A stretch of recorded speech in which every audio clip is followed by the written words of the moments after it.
Hey guys. Hey everybody, what's going on? Welcome to a live chat. Listen, what are we talking about today, y'all? I feel like everybody's lost their damn minds, but luckily we are here to have a quick laugh and kiki about it. What is going on with my screen? Wait, do y'all see that? What's going on with my screen? Oh wait, that's my overhead lighting. That's the way it's hitting my screen. Okay, you guys are gonna have to look. Hey, what's up, Rem? How are you doing? Glad everybody's in here. Okay, so what's the first thing that we are actually talking about? Couple of things, right?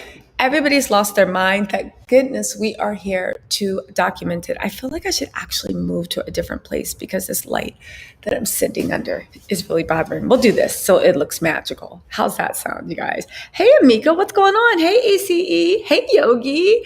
I'm going good. Hey, not paid by anyone. What's going on, everybody? Yes, today. It's like the overhead lighting, if you guys see, shining down on me. That's why you guys see these lights right here. Let me see if I can move over and kind of get you guys out of this. No, it's just there. I can do that. Is that better?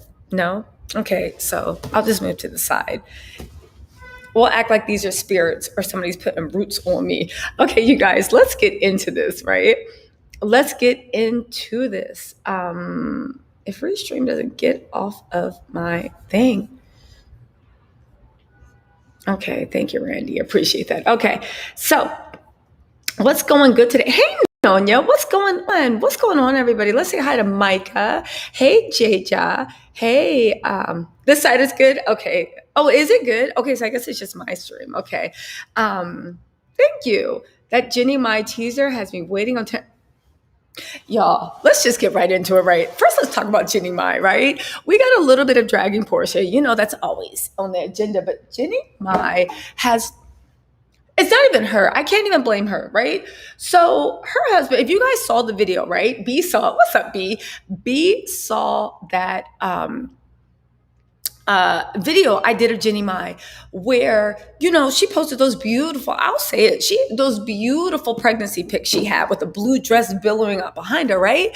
So then you thought that was all good, right? But little did we know, right? Little did we know that, of course, her ex was going to come out hating. Now, I actually didn't know they had beef. I thought they left it like on a good thing. I know Jennie said she was very hurt to know that he had moved on. I said, okay, that's no problem. But for those that you guys don't know, let me pull it up because I want to read this quote. I was on the Jasmine brand, you know, being nosy, right? So her husband reacted to the comments, right? And her husband did what any bitch ass does, right? Instead of just being like, oh, best wishes or just keeping his mouth shut, he decided to put in, because these people started dragging him. I'll get it, right? They dragged him. This one girl said her first husband, Tom Freddie, that's his name, is probably biting bricks and screaming. Right? Second person said, I definitely think when you know, in her case, she didn't want a baby. And then they tagged him. His tag is the Hollywood Hunter, right? So then shortly after, that's another thing, shortly after, he was sitting on Ready. Like, where are they at, right? He was sitting on Ready on Twitter figures, right? But this was Instagram. And he said, yeah, I upgraded from trash to treasure a long time ago. Best decision I ever made. Congratulations. Being truly happy is an awesome feeling. Love my little family. Are you truly happy if you're literally like tagging haters back? Now, of course, it could have been coincidence. Because at first I was like, listen, stop being so, what do you call the word? I was like, stop being so cynical, Tisa, right? Because maybe he was just on Instagram minding his business. Somebody tagged him, and that's why he responded very quickly, right? But no, we're not giving him any room to breathe because this idiot just got outed as a racist by his own dumb girlfriend, who's now wife. Used to be side John, then it went to girlfriend, then it went to wife, and now it's the mother of his kids, right? This idiot got outed, right? So her name is Lindsay Toole, Toolie, we'll call her Tool because she's an idiot. And she posted this stuff, right? This is all through Jennie Mai's pregnancy. Now, she did announce her pregnancy, and it makes me think, just as a side, she said that Jennie Mai and all these fake trolls made her pregnancy horrible, which makes me think that she's actually trying to make Jennie Mai's pregnancy horrible. I know it sounds stupid to do because if you're happy, who has time to be in somebody else's mind? But I'm telling you, I really honestly think that's what she's doing. We would never do that, but I still think that's what she's doing, you know? It's so silent in here. Let's get some music in here, right? It's so silent, but let's go through this, right? We're going to hear what she said. And guys, it is such a shocker. Like, it's just, it defies all logic. But then again, when people do stuff, what are you going to do, right? What are you going to do? Hold on. We'll do chill music. I found this ambient, like chill music, and I thought it was so good, but it's not in my history. Why is that? Okay, so anyway, we'll work on music later, right? Lindsay said, I'm sick of the acts, all orchestrated by her and still happening after all these years. Every time something happens to her, we get bombarded by trolls because the narrative she led people to believe, listen, go live that troll life. Create fake accounts to attack people if that makes you feel better. But let's set some facts straight. Since she won't publicly clear our name and own her lies, let me just let you in on a little news flash. She asked for the divorce. Okay, she is responsible for her own actions. All Freddie is guilty of is moving on quickly. He moved on in a couple months after she filed for divorce. Big D deal. I don't know what the D is. Is it big dick? I don't know, right? So then she goes on to say, I probably should have waited till the divorce she drug on was final, but unfortunately I didn't. I probably shouldn't have been emotional and wrote her publicly.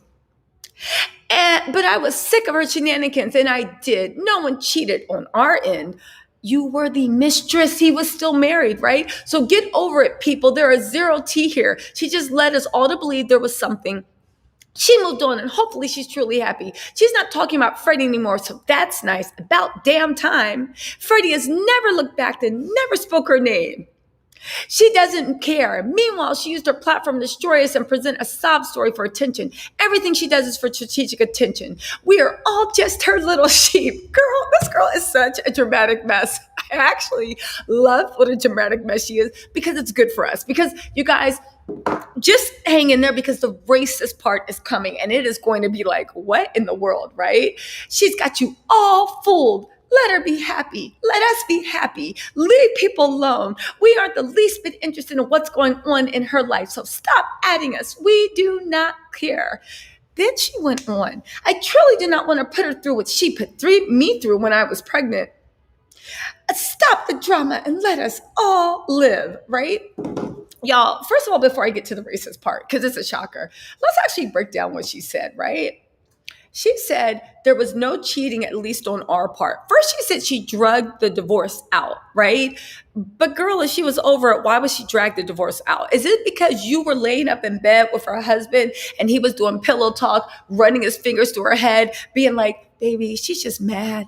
She's just mad we found true love. Like, it cracks me. What is this trend that we have going on where the mistresses and the other women have bigger attitudes than the women that they stole their man from? Listen, I'm not judging anyone. Do what you do. But baby, you literally started an affair with her husband while she was fighting for her marriage. And you got the nerve to be clapping back saying she didn't handle it well. Baby, how do you expect people to handle when you do this stuff? I'm genuinely interested. How do you expect a woman to take it or a man to take it when you literally insert yourself in the relationship that they're fighting for? Of course they're going to take it bad. Of course they're going to drag you. Of course you might mess around and even get somebody fighting you. I don't know. But the fact that she's saying 10 different contradictory things, just let me know. And she's so earnest and such an emotional, just throwing up. Honestly, if I had to guess her personality, I think she's hyper emotional. She sounds naive as dummy, right? And she sounds like and when I say naive, I don't mean that she's like innocent in the woods. I mean like she's dumb and people can manipulate her and give her shit that doesn't even make sense. And she'll be like, yeah, you're right, right? But let's get into this, right? Here is where we get into the actual Where's where we get into the actual mess about her and the racism, right? So the neighborhood talk is reporting this, right? This is where I saw it. The first thing with the text messages I saw in the Jasmine brand. If y'all don't follow the Jasmine brand, get into it. The second one is the neighborhood talk. The neighborhood talk said old messages, right? Old messages show Jennie Ma Jenkins' ex-husband didn't want his fiance to do an interview with someone who was in the brown culture. They can be protective and vindictive. I mean, that's me and all my family, right? We damn sure protective and vindictive. But here is where it starts, right? This blogger approaches Lindsay, right? This is Freddie's current wife, the mother of his kids. If you guys haven't gone to his Instagram, it is whiter than Christmas. I don't see any minority friends. I don't even see any culture outside. It's all deer hunting, down home barbecues. Like, I don't know, it looks a little bit like a Trump rally, but I digress, right? Because everybody that's into down home barbecues and deer hunting is not saying this dumb shit, right? So let's see. Hey, Sean Deneen. So let's see what they actually said. She said, so she put in the text message screenshots that Freddie sent her. So a podcaster, I think it was Champagne and Cocktails or Strawberries and Champagne, approached her to actually be on the podcast and be like, hey, do you want to talk about this Jennie Ma situation, right? So instead of just saying like, nah, I don't want to talk about the situation, she literally screenshotted texts that her boyfriend, these are the texts she screenshotted, that her husband sent her. And she put it in the text string. Freddie said, I really don't think you want to do a show, especially if the host or the show is in the brown culture community. So sad I have to tell you. So sad I have to tell you that, but they are so protective and can be vindictive. I don't want to see you get bashed, or rather have them get you too emotional where you can't think clearly and say something that can be misinterpreted. Listen, he knows his woman. She knows that she is loose with the lips, but also, you know what I think from knowing human psychology, I think that Freddie lied to her on half the shit she says, and she doesn't want her to go on the podcast because she knows that all his lies will be exposed because he was telling her who knows what, right? He probably said Jennie Ma was related to Hitler, right? And he then goes on to say, the best host you can agree to is someone who is neutral. They can still be brown. Yo, he is racist. He can still be brown, but they need to have a certain reputation within the community. If you're going to say something, I think you should do one exclusive and it should be with someone reputable. But some of these people reaching out to you are bottom feeders, y'all. The fact that he is like literally schooling her on when Black and people were that's the ambulance come to take Freddie and Lindsay's reputation now that they're being dragged and exposed for being racist. That's the ambulance that's sent to them, right? So then also she says in the text stream, I'm sorry, my phone died. Okay, let me think on this. Freddie thinks it'll be spun many different ways and it might hurt me more than do good. I appreciate your help. This is how you know that she's a dummy. A blogger is literally reaching out to you. A podcast person is literally reaching out to you. To do a thing about all this going on. You sent her screenshots of your husband being like, I don't feel safe around you Black and brown people. You should be careful, girl. Don't go with big Black. And she sent it to a Black podcaster and then said, sorry, my phone's dying. I'm still thinking about it, but Freddie thinks I shouldn't do this. Yeah, let me tell you something. This girl is racist. We're going to get into it by her comments, but she's also a big dummy. And I see how Freddie got with her, and I see how he just told her anything about what was going on in the marriage. You ever see when people do some dumb stuff, and I'll be like, he saw your dumb ass coming. So let's talk about this dummy, right? She goes on to say, thank you. I'm trying to figure out what to do now. I feel like I'm being silenced by the hate. I don't want to speak because of the flood of messages. Like this happens every time I try to defend myself. Girl, I want to speak, but it feels like a lot of people don't want to hear something other than what they want to hear. I thought about approaching the red table. Oh, hey, Rim, thank you so much. I appreciate that, right? She said, I thought about approaching the red table. Girl, in your goddamn dreams. What would Jada Pinkett Smith and the red table talk be doing with the mistress turned wife turned mother of the two children to Jennie Ma? Is this groundbreaking news? I guess they thought they shook the table, right? So She said, I thought about approaching the red table. The only issue is she's a strong Black woman who stands for Black women. I'm not certain she will help me or favor my side.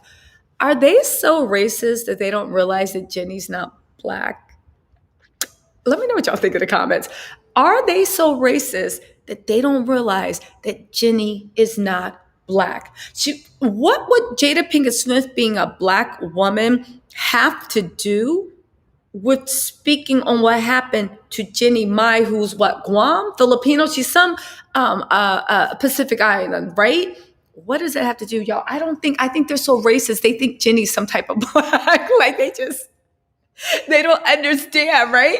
So here's the thing. It goes on. She goes more. And the hubris that you even think that this little petty drama, I mean, listen, I'm not gonna lie to you. This petty drama made TisaTellss channel, but you would think this petty drama was gonna make Red Table talk. Like this was a national thing and Jada had to bring you to the table for you to plead your case. They are on drugs, but it's not over.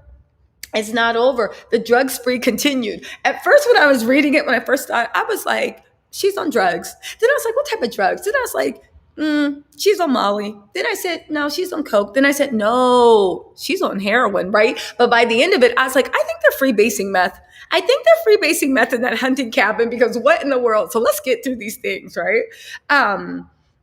She said, I'll be honest, I don't know the right things to say. I don't know. Let me read it in her voice. I'll be honest, I don't know the right things to say. I don't know if saying a person of color or Black is acceptable now. I don't know. I don't know what triggers that offend certain people. I want to speak the truth, but I don't want it to be turned into a race thing. I don't want to say the wrong thing ignorantly and get slammed when I didn't mean that. My heart isn't racist. Spoiler alert, anytime in your life somebody hits you with my heart isn't racist, their heart, their body, their toes, the tip of their hand, the tip of their fingernails, every fiber of their being is racist. Every time I've heard somebody say my heart isn't racist, you're racist, right? My feelings are hurt and I'm gun shy now around certain people, but my mind and my heart don't go to that place until I'm attacked. So let me get this straight. Your heart isn't racist and your mind and your heart doesn't go that place until you're attacked. So you're racist, but you have enough goddamn sense, because this isn't Trump's America anymore. You have enough goddamn sense to keep your mouth shut. But when, like Freddie said, you get upset, you get emotional, and then everything comes off. You let that chopper sing all over, right? You let it go, right? So she said, until I'm attacked. The things they say to me, I can't even read. I just decline all now because they're so hard to comprehend. They make me want to fight back. Also, the fact that I'm sure that Jennie Mai has a whole multicultural fan following, if that's what you want to call it. The fact that, one, do you guys know that Jennie's not Black? But two, do you assume that everybody attacking you is a Black woman?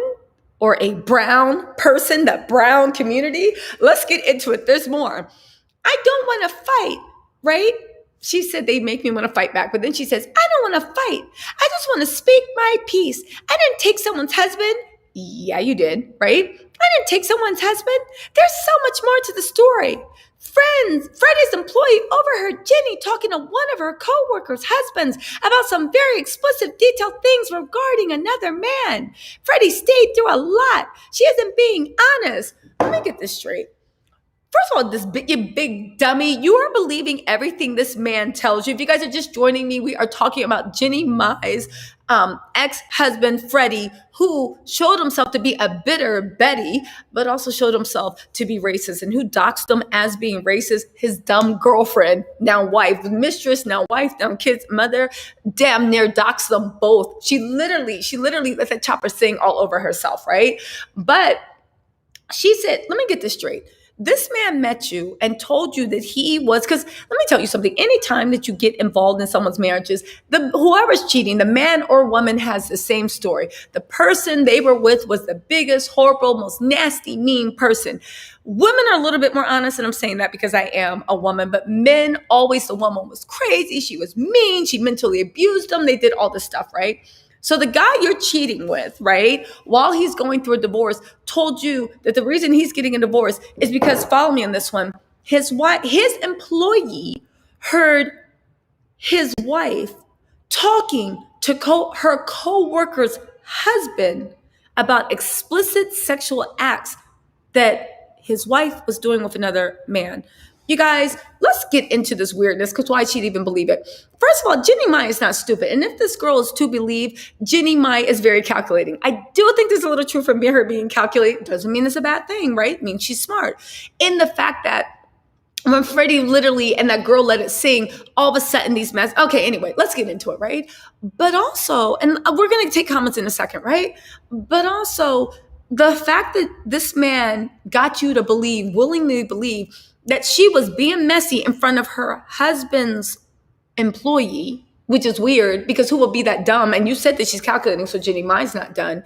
But she wasn't even talking to the coworker or any of the girls from the Real. She was talking to one of the husbands of the Real, talking about explicit sexual things she did. Does that even sound like and woman, I'm telling you, does that even sound like a conversation a woman would have with a co-worker's husband? And no, I know before y'all say it, because I know you're going to say it, what about Porsha Williams? Sounds like Porsha would do it. Yes, but Porsha had ulterior goals. And that's why Porsha was having explicit sexual conversations with her co-worker's husband, because she wanted to make that husband's hers. We're going to talk about Miss Dum Dum in BENIN in a second, right?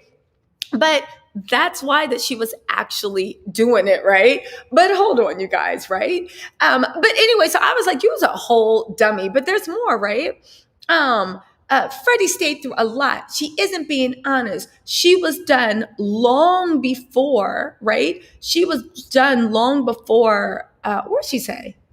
She was done long before I came into the picture. They no longer spoke or lived together. In his head, it was over. He has done everything to make it work, and everything legally was set in place to move on. The way it is being played out isn't the truth. And she says just enough to lead people down the path she wants to. I see why Freddie didn't want her on. She is a whole idiot. You can see Freddie's lies. I thought you said that you guys never talked about her, and Freddie long moved on, but yet he's sitting there bad-mouthing her, saying she's a hoe. Everybody in the office knows she's a hoe because my friend, my boy's cousin, Tommy and them from up the block. Yeah. So you know the third cousin that work at Rite Aid. Yeah. Well, you know her girlfriend that work at the club down the street. Yeah. She told me that Jennie Mai was a hoe. This is the stuff that Freddie was telling his then side piece, and she was eating it all up. But look at her, right?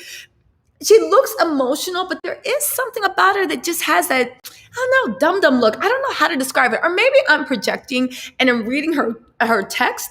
I see a lot of dumb in her face, but maybe she's perfectly intelligent. If I had met her, I would think she was intelligent, but right now I'm just seeing dumb, right? It could be me projecting from the text. Now, she said, sorry to vent to you. Freddie wants me to stay silent, but he's also stronger than I am. Freddie wants your ass to stay silent because you're going to expose all the lies. And if Jennie Mai has time, she's going to sit there and expose his ass. He just doesn't want his lies to get back to you, right? Freddie wants me to stay silent, but he's also stronger than I am. He's also not being called the things that I am. He says we know the truth, and being quiet will hurt her more.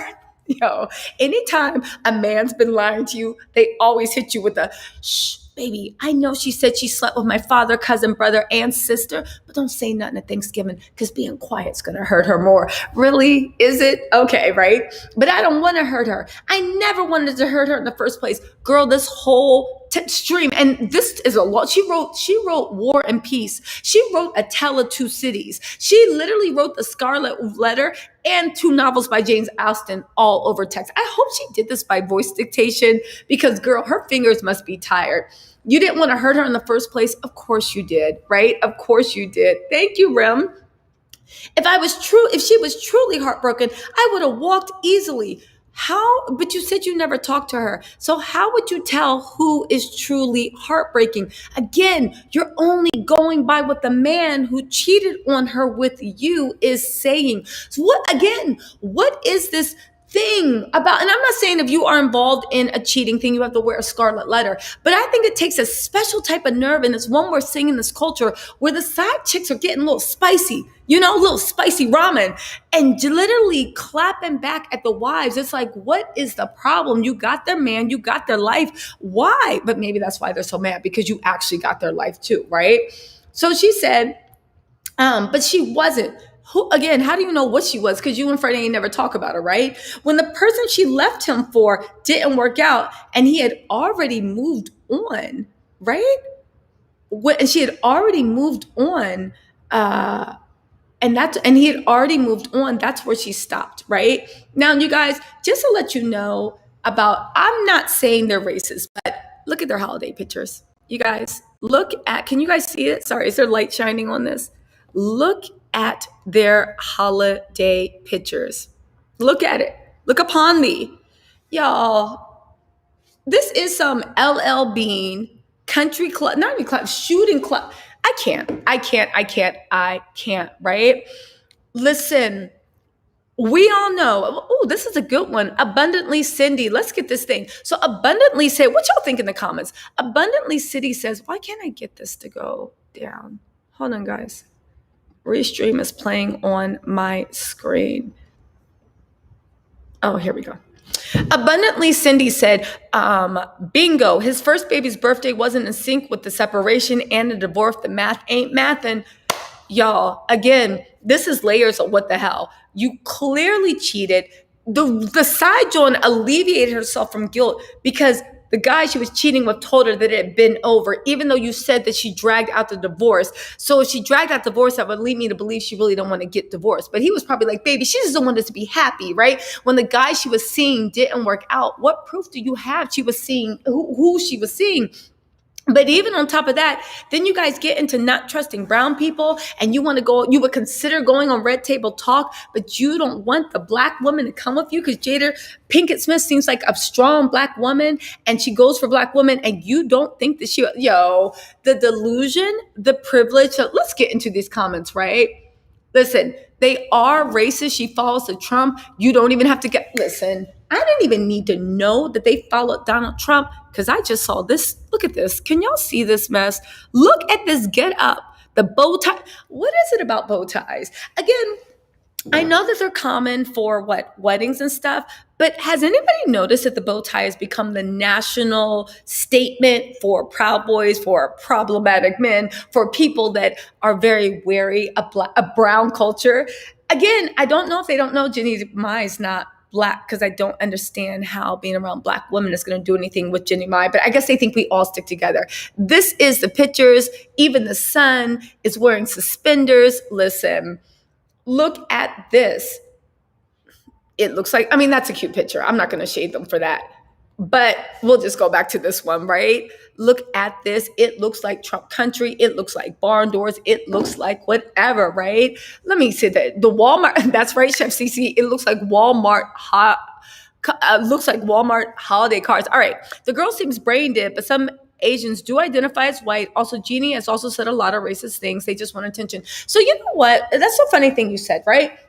And I'm going to give Jeannie an opportunity that maybe she's grown, right? Because I remember on the show when they were talking about dating preferences, and she said that she likes dark meat to have fun with, but she's only going to marry white guys. And she said that out of her mouth. I'm not even paraphrasing, right?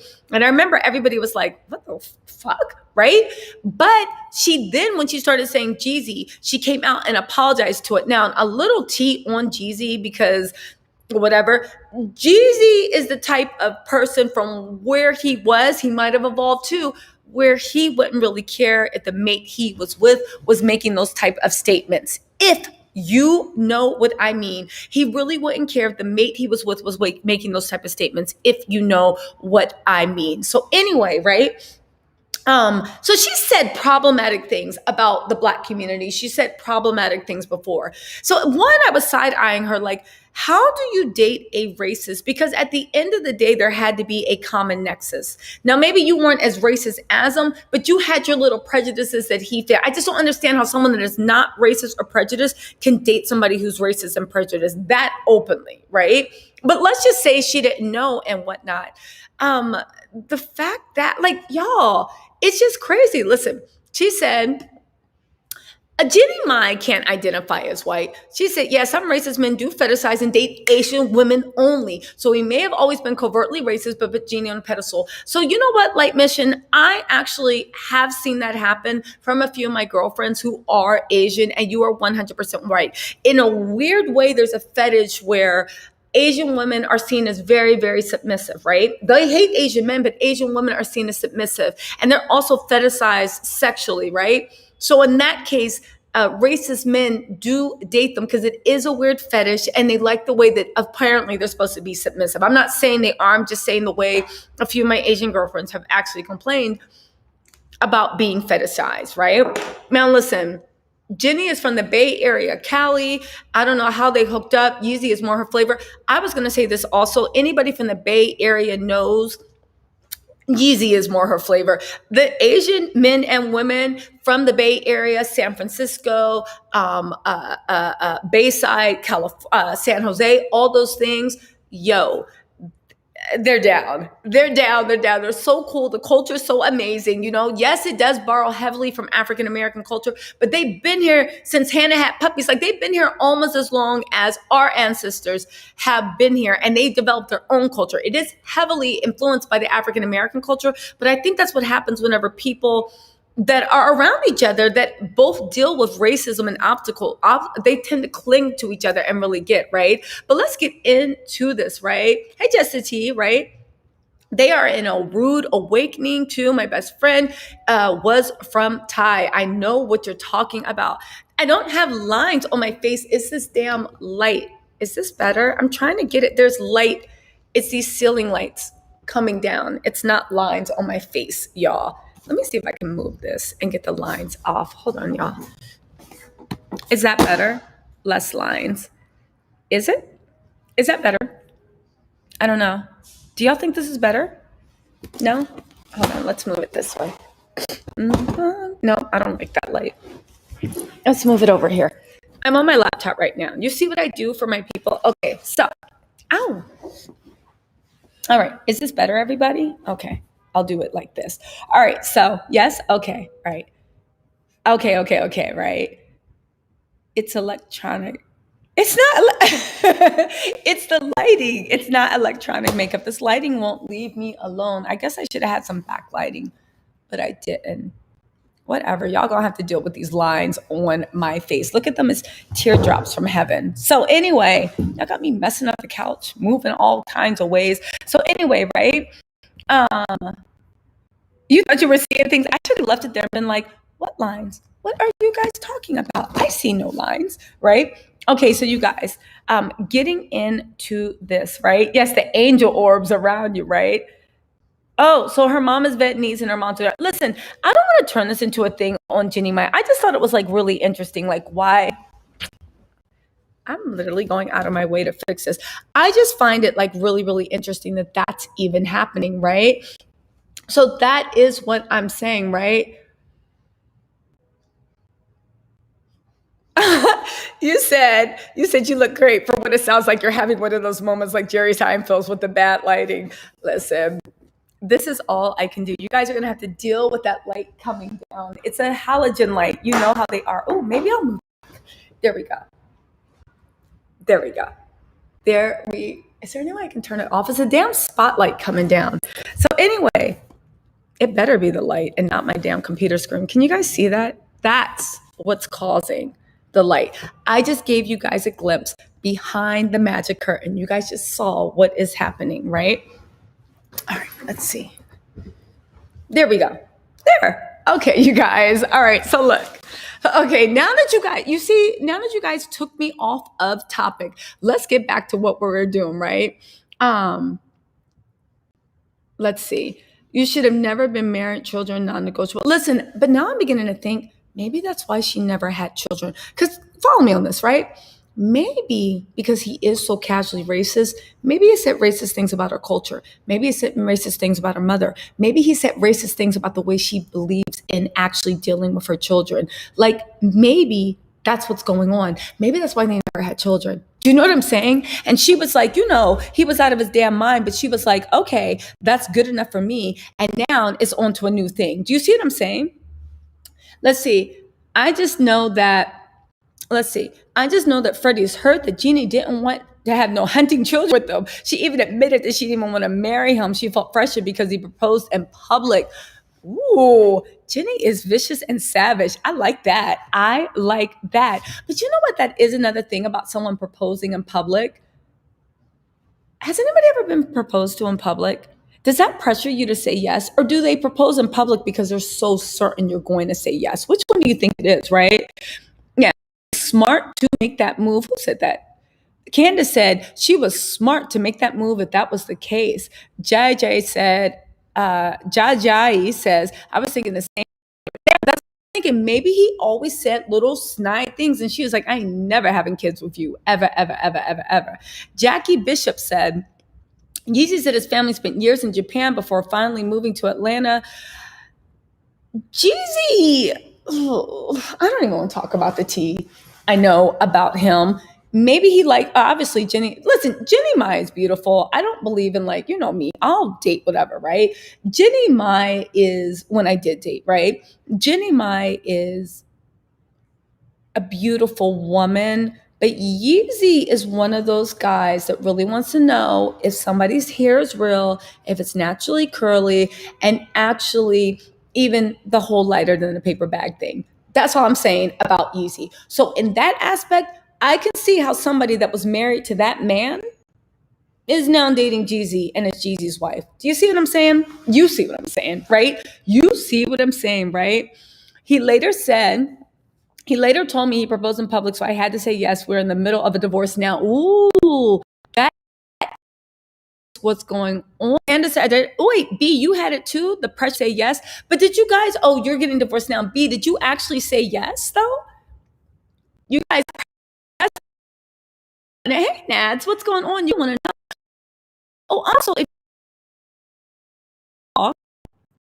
if I'm going to drop the link in the stream right now. If you guys want to come on and talk, just click on the link and you guys can come and say a few words, okay?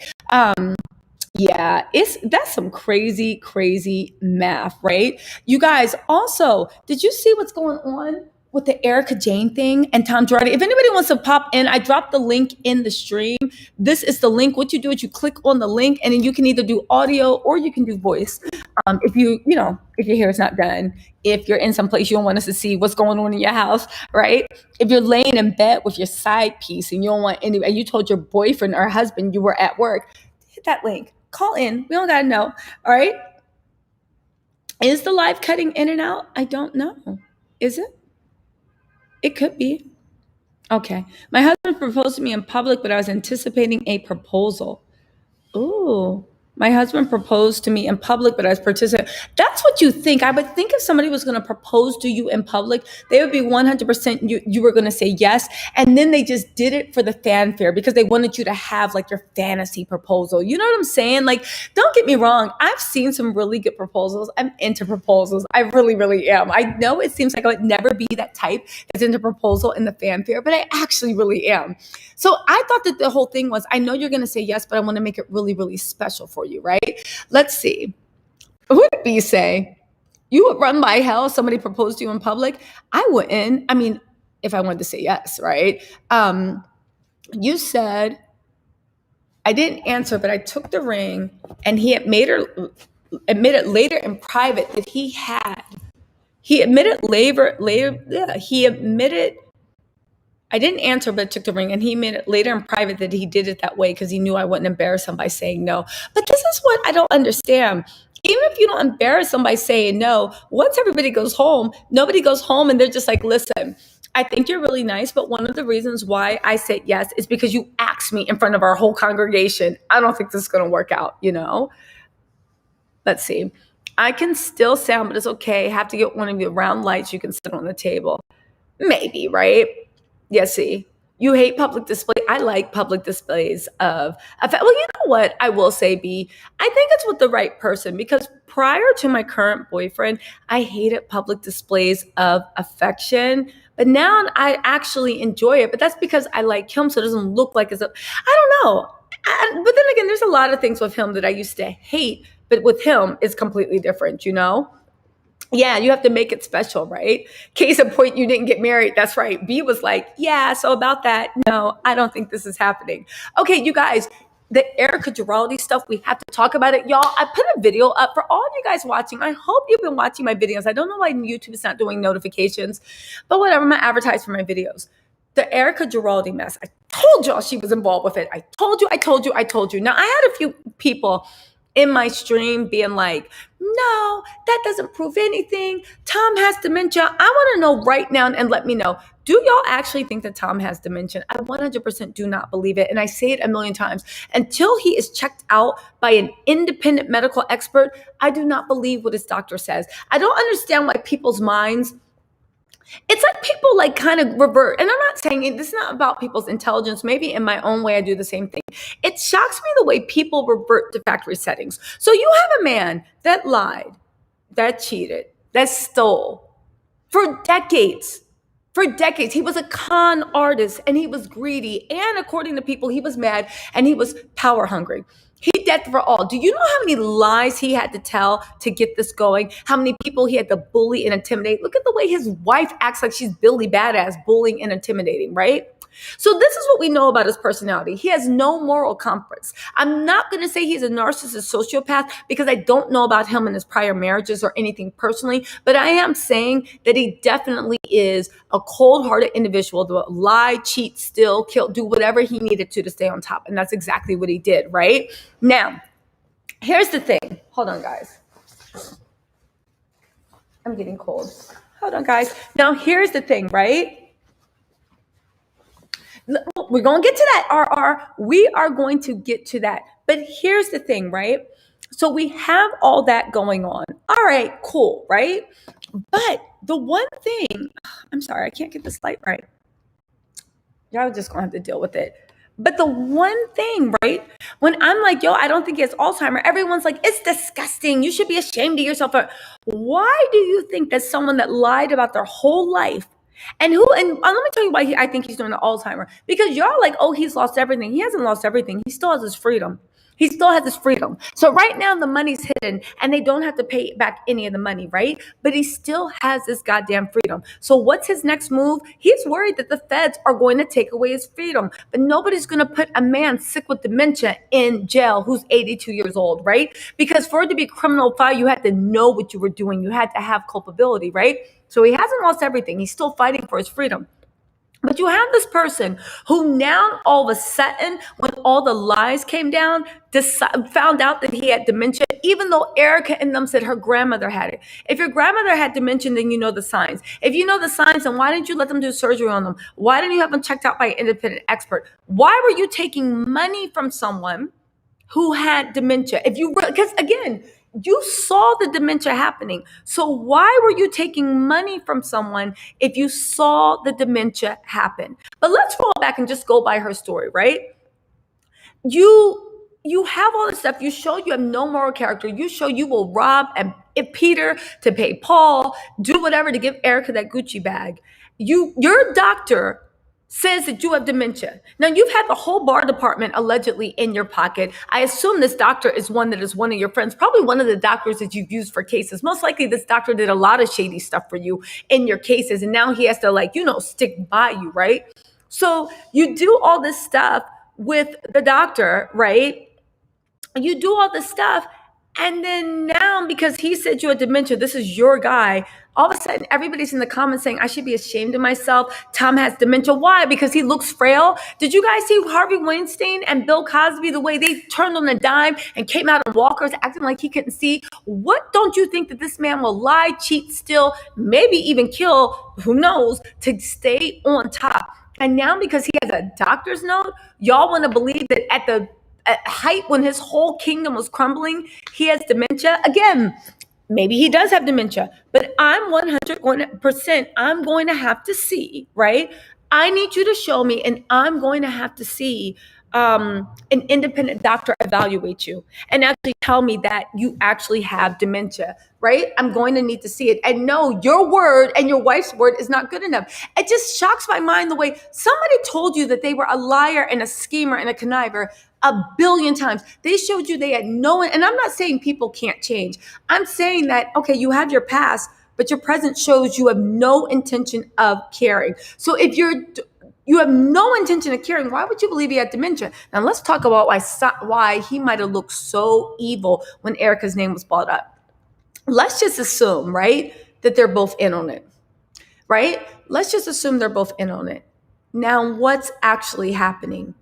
There's been a lot of rumors that Erica has a sugar daddy. There's been a lot of rumors on Crazy Days and Nights on Reddit that it is Steve Wynn. If you look at Erica, she's been in Vegas a lot, and she's been at these like parties and this and that. Her lifestyle looks like it is firmly taken care of. All her assets are frozen. So how's she taking care of herself? How do you know that Tom is not in on it with Erica, but word got back to Tom that Erica is stepping out on him or trying to replace him? And he's literally smacking her hands to be like, you better get back in line, and whatever you're doing, you better knock it off. Why do I think that's true? Because think about it. Tom is a mastermind. And maybe whether Erica knew, whether she's being controlled or whatnot, this is why there's no honor among thieves and you don't mess around with a mastermind. Why is that? Because how easy, if Tom has dementia, would it be for Tom to do a few things and have Erica taking the fall for the stuff she did? Erica can say all she wants. I didn't know. But if the person that was stealing the money gets on the stand and says, she 100% knew. We had conversations, we had this, we had that. I'm telling you 100% a jury will, well, there's no jury now, but if it does go to criminal, with Tom turning close and testifying against you, and with all the circumstantial evidence, and maybe even evidence Tom kept up, because when people are that shady, they keep evidence, they keep tabs. I actually knew someone, I literally got away from her. She used to keep notes on everybody. She would record all conversations between friends. She was crazy. She wasn't really my friend, but we were getting closer until I saw the craziness and moved away. People that are always running scams and doing that, they keep notes. They do this, they do that. How do you know Tom didn't take some insurance either to make sure that Erica didn't turn against him? And even though she's seeing somebody else, he expects her to be, this is a sham and you're still mine and you better not be skipping away. How do we know Tom wasn't, literally, this is conspiracy, but it would make sense, right? It would make sense, right? I think it would definitely make sense. What do y'all think, right? Yes, Kyle knew, Lisa knew, Andy knew, everybody knew, right? Who said this, right? You said just because Gina, my husband, is racist doesn't mean she's a racist. Gina and I love people of all colors. Just because you're married to a racist. I agree with that, but I don't think that you can be married to someone who is racist for years. Well, how long were they married? 10, 20 years? I don't think you can be married to somebody who was racist for years and still not share a little bit of that.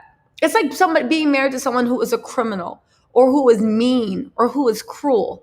I don't know. But then again, I don't know. Tina, you might have a point. I've actually never been married to somebody who's racist. And I'm not even saying that to be funny. I've never been married to somebody who's racist. So maybe they are able to exist and she didn't go into the world and she didn't really see. Okay, so I'll give you that, Tina. Maybe, right? Yes. He's a high profile lawyer. Thank you. They are both trash, right? They are. Listen. I listened to the Erica video. Her husband is faking dementia. Thank you, Nads. I said the same thing. And the people that are falling for this con, how often does somebody get to treat you like lie to you and treat you like crap before you say, yeah, this isn't really working? How long do you do? Right? All right. So Tina, it means that you're tolerant for the banana fold. Yeah, listen, I can't imagine being married to someone who's racist, and not just racist to black people, but racist to any race. You know what I'm saying? You could be black. You could be black. I'm black. You could be white, green, purple. I don't care. If you're with me and we're married and I see you saying racist shit about other races, it just wouldn't sit well with me. But again, I've never been married to a racist, so I'm going to give her that grace. And you know what? At the end of the day, the issue isn't whether she was married to him. The issue is that he's a racist piece of trash and shows that girl. And the things that she said by blasting both of them was super, super, super offensive. So you're right. Let's not focus on Jennie. And Jennie, obviously, people can grow, people can change. Maybe it's in her heart. And if there was something, lingering doubts or fears or prejudice, maybe they've left her heart, honestly, Listen, you think, yeah, I think, right? Let's see. I'm not sure. I'm sure he told her he didn't want her doing interviews with brown people. That's why she fought for the. No, you don't understand. He told his new girlfriend not to do interviews with brown people. Those texts were Freddie texting his wife, his current wife, not Jennie. This is him telling the girl not to do interviews with any brown people, right? Yes, tolerance is complicit, right? Let's see. I don't think you can be with racists and not share some of the views. You might be right, right? Emily Abbott said, I don't think you can or should be tolerant of racism, especially as a minority yourself. I never would. I agree. Porsha Kalaka, what's up, girl? Said, I'm late. What happened? We were talking about Erica and Tom dragging them. We're about to start talking about Porsha. But before that, we were talking about Jennie Mao and her ex-husband. He's literally called her trash. Said he went from trash to treasure. The side John, who is now the wife, the side John, who is now the wife, said that I'm trying to get this. Oh, God. There. Is that good? The side John, who is now the wife, said that she put text messages and said Freddie told her not to interview any brown people because we can be vindictive and protective, right? We can be vindictive and protective. So she shouldn't do any reviews. She shouldn't do any reviews with any things with any brown people. And then, is that better? And then we find out that he's been racist for years and years and years, you know? Hey, Brim, thank you so much. Hey, what's up, Tweety Bird? How are you doing, Brim? Okay, so TG said, I also agree that Erica knew because my aunt has Alzheimer's, and you clearly know something is not right when it all starts. It is brain disease. Exactly. TG, I agree with you. And the fact that Erica is now telling us, that like, oh, well, my grandmother went through it, so I know what it feels and this and that. And it's just like, I was literally like, wait a second. So if you know what it looks like and you saw the starting, why didn't you actually really try to get Tom help, right? Why didn't we do that? Now, I will say this, right? The only time that I saw Erica ever show any emotion over that situation was last night's episode where she found out that Tom's brother was taking over the conservatorship. And remember when she found out, she got real emotional, like, I love the man and I don't like that this is happening, this and that. You know why I think that was happening? Because with Tom's brother taking over his conservatorship and saying he is not mentally sound, they can now change the will and he has control over all of Tom's assets. And don't forget, back then, the assets weren't frozen. Back then, Erica still thought there was money around. She was upset that Tom's family was taking over and now had control of the assets, and she was worried that she was going to get cut out. That's why she was like, where's this man's children? Where's this? Remember how Erica said that Tom taught her so much of the law? Tom knows. I mean, Tom taught her so much about the law and all this other stuff. Tom 100% knows the law, and I'm sure he taught Erica that when you're trying to contest the will or contest conservatorship, the first thing you have to make a case for is that the people that are supposed to protect them are not there, which is why she's finally like, where's this man's children? Where's his family? Where's this and that? Because she was ready to go in for a fight for the assets. And if you know, the sale or whatever, they got $600,000 that's supposed to go to the burn victim. Erica's fighting in court to get that money because she thinks she has a bigger hold on that money than the burn victim does, right? She actually said that. So this is what I'm saying with Erica and Tom. It is just a mess. I don't know why people, again, I'll eat crow on this channel if an independent medical evaluation takes place and shows that he has dementia, Alzheimer's, whatever. I'm willing to bet they're never going to submit to that independent. Unless it's court ordered, they're never going to submit to it. Again, this man that bought off the whole state of California, I wouldn't trust anybody. I wouldn't trust the police chief he was cool with. I wouldn't trust a medical doctor. I wouldn't trust anybody around him. And they are fighting tooth and nail not to have an independent medical evaluation. That's all I'm saying, right? Exactly. She was upset because the brother is now in his control. And that's the only time I saw her show any type of emotion, right?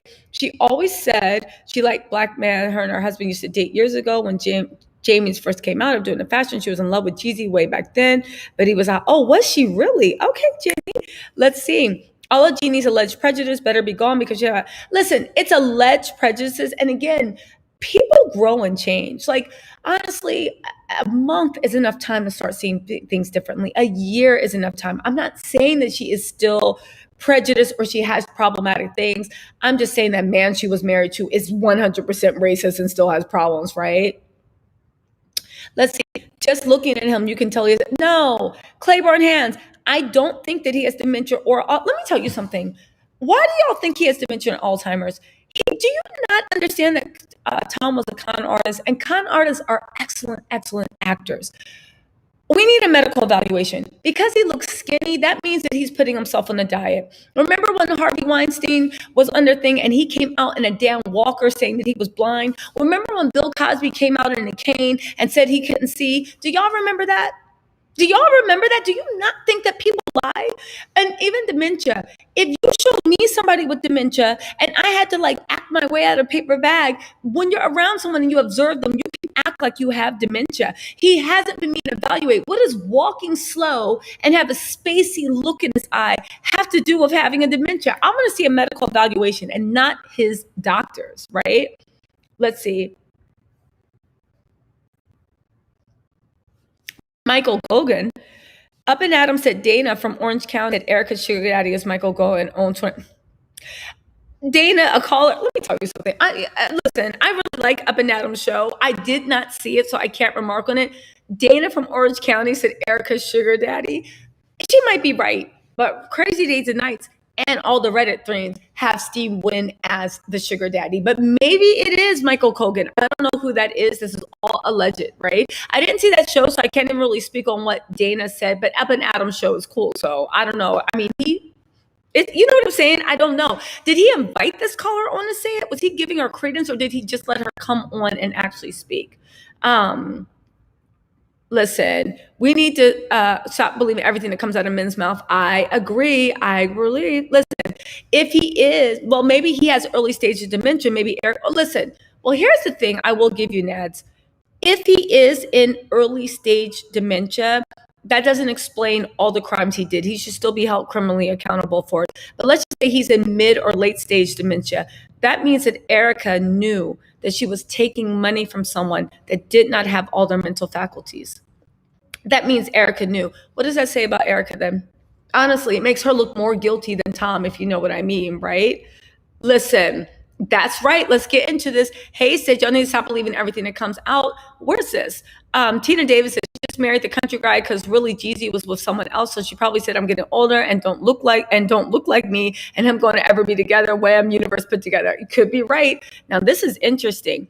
Bananaful said, yes, remember when George Zimmerman, he gained all that weight so he could look pudgy and less threatening? Do you remember that? He did it on purpose. Y'all need to see the truth behind lawyers and defenses. Defenses will literally, if they could, like, would you consider cutting off maybe one or two fingers? Would you consider cutting off one or two fingers if it meant that you avoided jail time? A defense attorney might ask you to do that, right?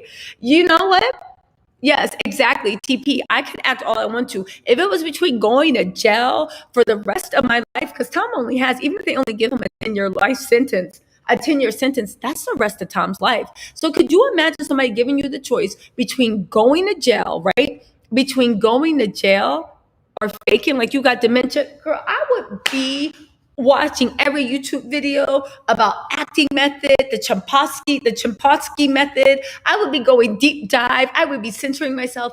You are an Alzheimer's patient. I would, between that and 10 years in jail, you best believe I would be in front of the mirror. Who am I? Where am I? Hello? Who are you? I would literally be practicing in the mirror, me touching my face like, oh, who is this woman? Ah, who is that?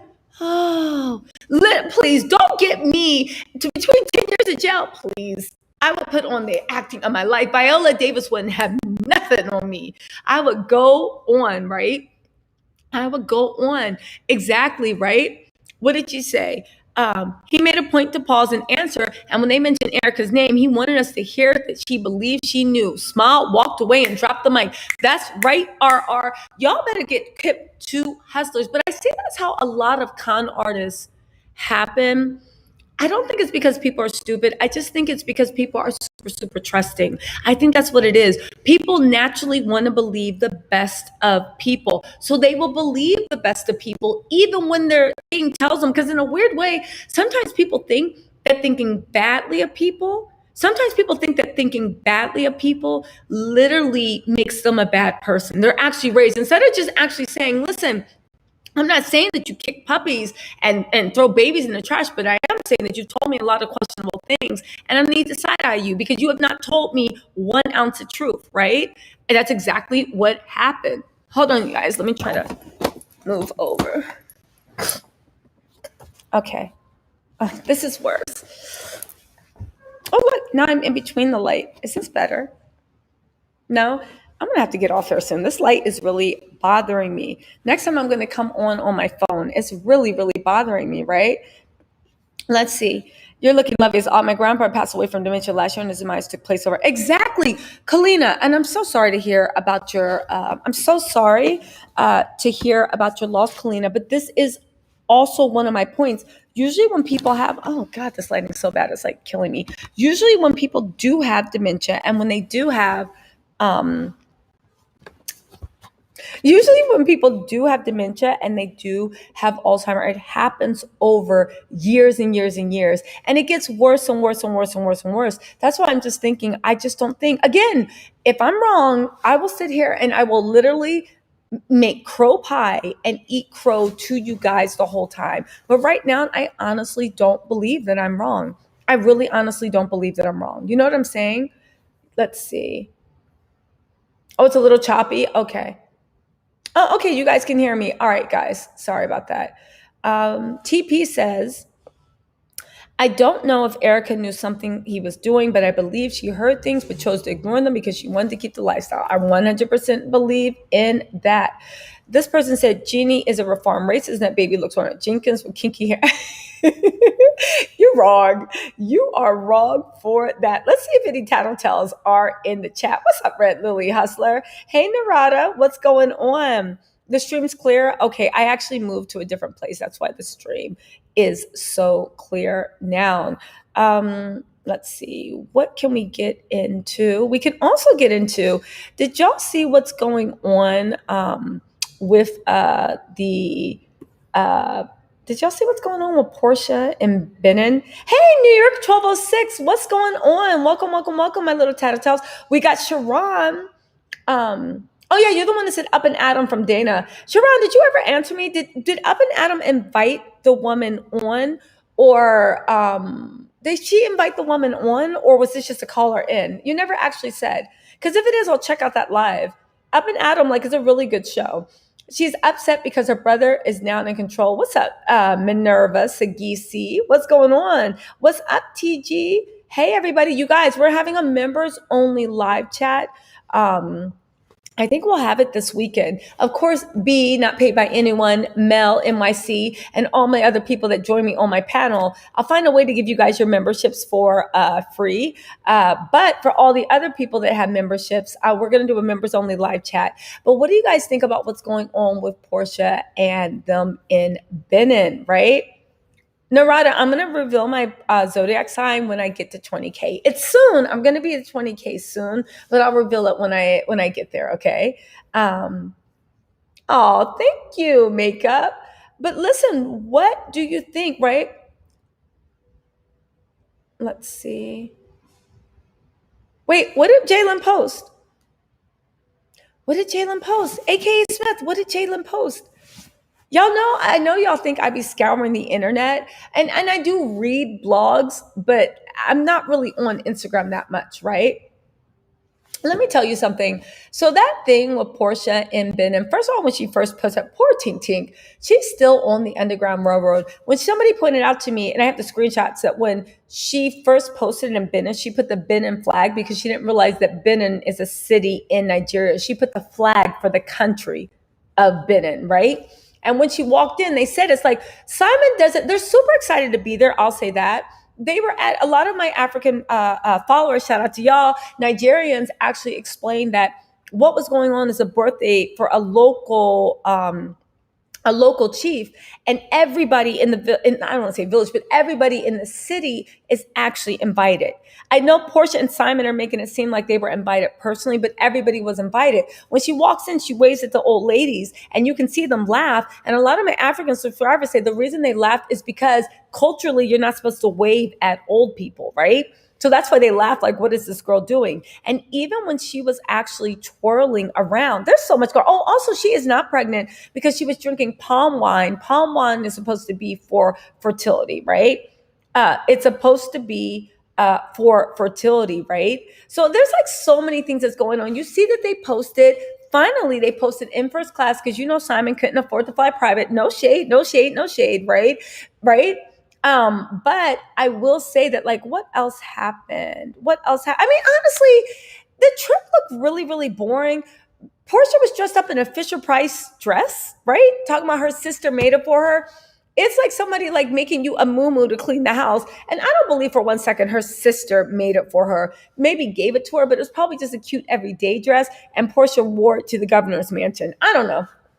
It's like they were twirling. And also it was weird. They were getting photo ops sitting in the king and queen's chair. And you could tell that Simon has a ball because Simon hasn't been in Nigeria. So in a weird way, I guess it's good for the bonding because they're both experiencing Nigeria for the first time.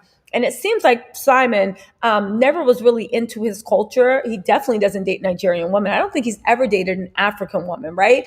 Simon's not really into his culture or anything like that. So when you think about it, he was never into the culture, but Porsha is. Porsha always had a fantasy of being a black American princess. She always had a fantasy of being this. So it makes sense that Porsha is really, really enjoying Nigeria. And by that, she's making Simon enjoy it. So that's good that they're finally starting to like embrace his culture. And I'm glad that it took 60 years, but it doesn't matter. The prodigal son has actually returned. But I mean, the trip looked really boring. Again, with Porsha's life, I don't know. Am I being just like whatever? Do you guys see anything aspirational about the trip to Nigeria? And it's not about Nigerian because I have a few Nigerian girlfriends and they be doing the damn thing. Like, I really do like their lives. I love seeing their food. I love seeing their clothes. I love seeing their culture. It's really, really cool, And especially because it's so foreign to me, right? When I say foreign, I mean like so outside of anything I grew up in, right? So I love seeing it, but I just haven't decided, like, does the trip look aspirational? Is this what we're doing? It posted something about pray for you. Oh, twirling at the cookout. Listen, Porsha thinks Simon has money, and Simon, I think, has hustler money. Some months he has money, some months he don't. To me, that's not money. If I got to worry about the feds seizing our bank accounts, you don't have money. If I have to worry about some days we're up, some days we're out, you don't have money. It's like literally you're just an expanded dope boy. I'm not saying that he is a dope boy, but you see what I'm saying? It's like you are literally like dope boy, like 1.0, right? I just know Jalen posted something 15 minutes ago about pray for me. Really? Oh, sorry, Benin. Benin. Oh, hey, Miss Innabug. What's going on, girl? Benin. Benin. Wait, Benin.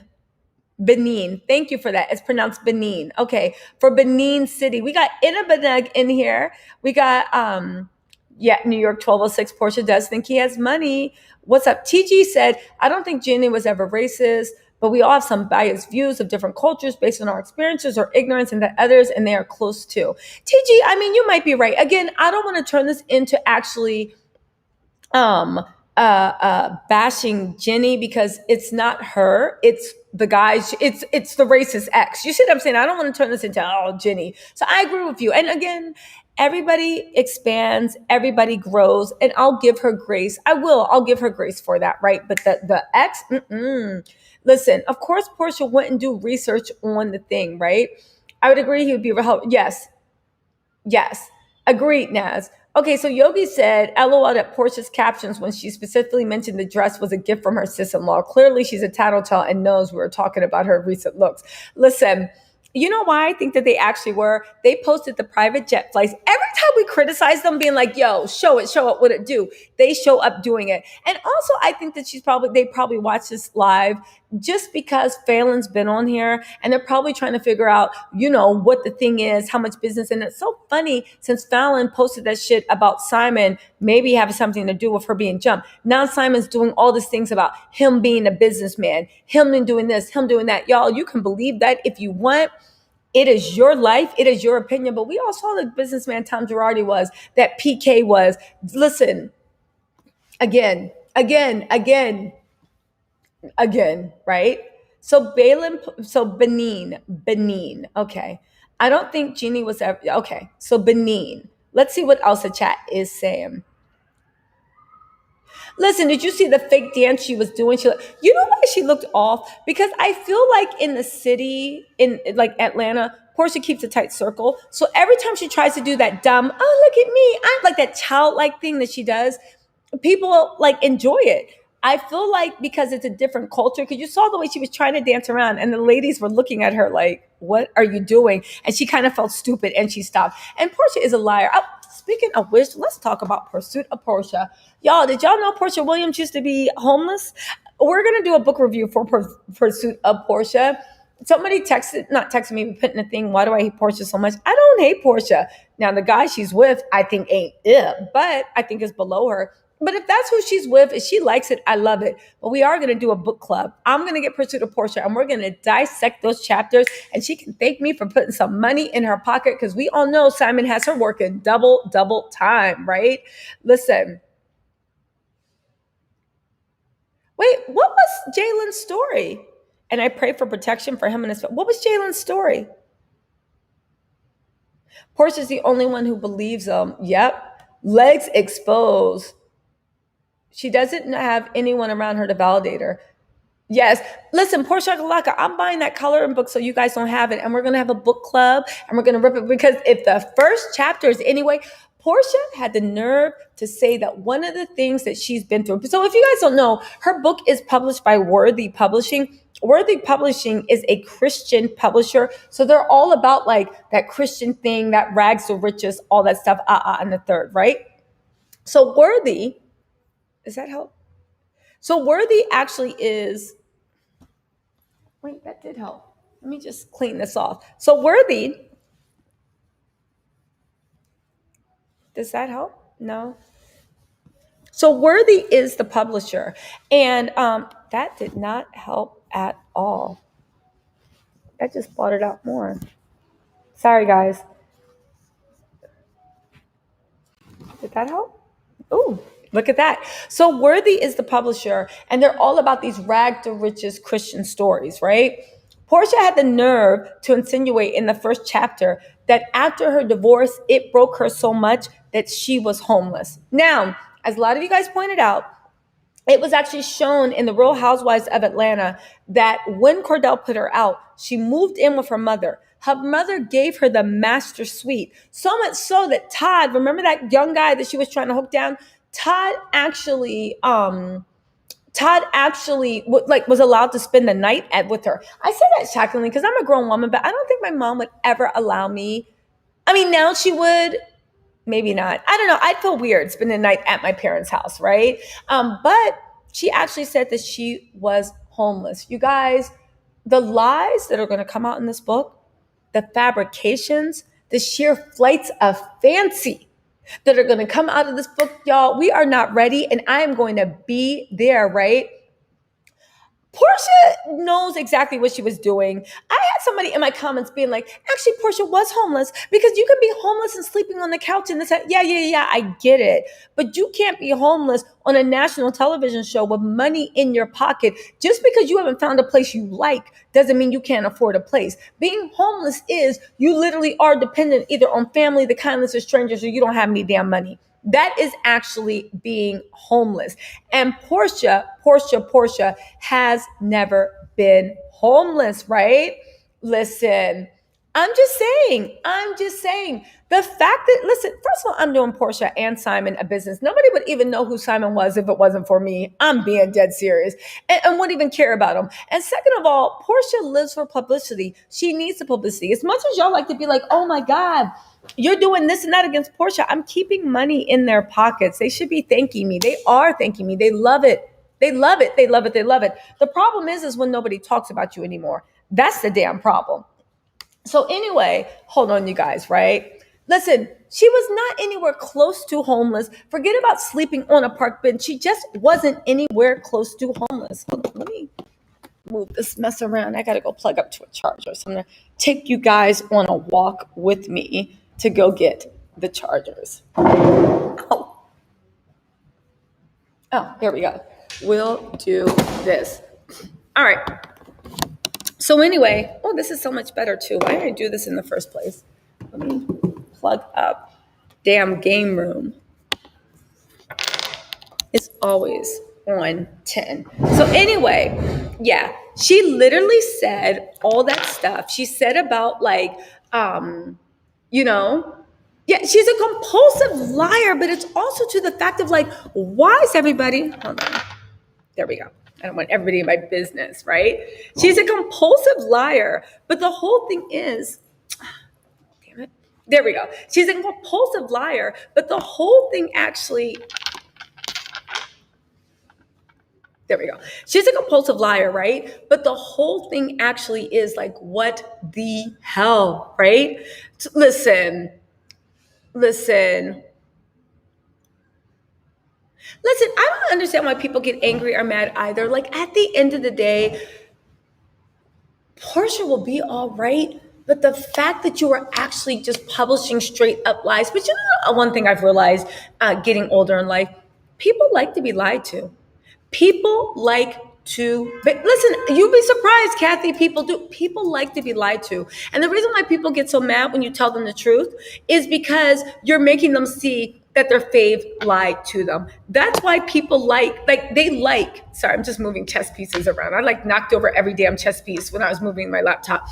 People like to be lied to. They like to believe A is A. Now, of course, you guys don't, but there's a lot of people in life when you tell them A's A, and then you're like, wait, I think it might be B. They go after you because they're like, how dare be B? You can't say it B, right? Oh, hey, Jalen, what's going on? You're just gonna be, Jalen is safe. What was going on with Jalen? They were about to put an APB out on this, right? What is going on? There's a cover up. She really knows she likes. Well, y'all, listen, Porsha will have no good come to her. She don't play about being taught. Well, this is the thing that I brought up in the video I did. I actually think it's super. So what's up, Jalen? Everybody, Jalen is doing good. I don't know what gift they're talking about, but he is good. Nobody send any police or emergency rescue people to his house. But Porsha will have no good come to her. You don't play with being homeless. That's real homeless. Exactly. And Queen Paradise, I don't care what anybody says. Being homeless is one of the worst situations you can ever be in your life. And the fact that Porsha was sitting there playing games about this, the fact that she tried to use that as clickbait and fodder, as if nobody realizes from that thing of Real Housewives, I guess, again, when people show you that they will do anything they need to do to get ahead, why can't we just believe them? And if we do, it's like, cool, do it. But it's like Mia from the Real Housewives, right? From the Real Housewives of Potomac. Mia will do any goddamn thing she needs to do to get that second season. She got that peach. People responded to her. You're a liar, fine. But after that, don't expect me to believe anything you had to damn say. Don't expect me to believe anything you said because you lie about everything, right? Listen. Here's what it is. Porsha's a big liar, will do anything for a coin, and that's so sad. But you're right. People like to do like the lies, so they lie too. Listen, people like it when people fit in the nice little boxes, and people like it when they don't have to think about anything. There's a reason why we had the ex-president was nothing but a big liar. There's a reason why people that are the biggest. And here's the thing. It's no shade because if you knew what I knew, she's going to be very successful. It's gotten her this successful thus far. Honest people really don't go. I mean, don't get me wrong, there's a roof. Honest people, there's a roof to how far you can go in life. I'm not saying you can't have a beautiful life. I'm kind of saying that you can't go very, very far. But all I'm saying is I've never seen a president who wasn't a liar. right? I've never seen a president who wasn't a liar. That's all I am saying, right? What is this? They're very submissive when it comes down to it. That's what I've heard. Anytime a man wants, what? What is going on? What are y'all talking about? Oh, thank you, Sweets and Candy. What are y'all talking about, right? Why did Mia toss her salad? Oh, let me tell you why Mia lied about Chris tossing. Remember, y'all need to start believing me. Remember when Mia first had her first scandal about those candles, when she tried to act like she made candles from Wendy, and then it came out that they were candles to help people that have been victims of sexual abuse and violence? Mia lies. Mia, you cannot believe a word that comes out of Mia's mouth. Now, does that mean that she's not a funny person? No. Does that mean that she's not a kiki? No. Does that mean she doesn't have any charisma? No. Does it mean that she's not beautiful? No. She's all those things. But Mia is a liar. And the thing about Mia, every word that comes out of her mouth is a lie. And the only time she tries to back it up if somebody calls her on it. But she has a very tenuous relationship with the truth. She lied about Chris tossing her salad because she has this weird thing that she does. Remember when she said that shit about Eddie? When she said, talking to G, and she's like, and your man can't even look me in the eye. Mia thinks she is the baddest thing walking and the hottest thing talking. G obviously thinks that he has the hottest guy, the hottest girl, right?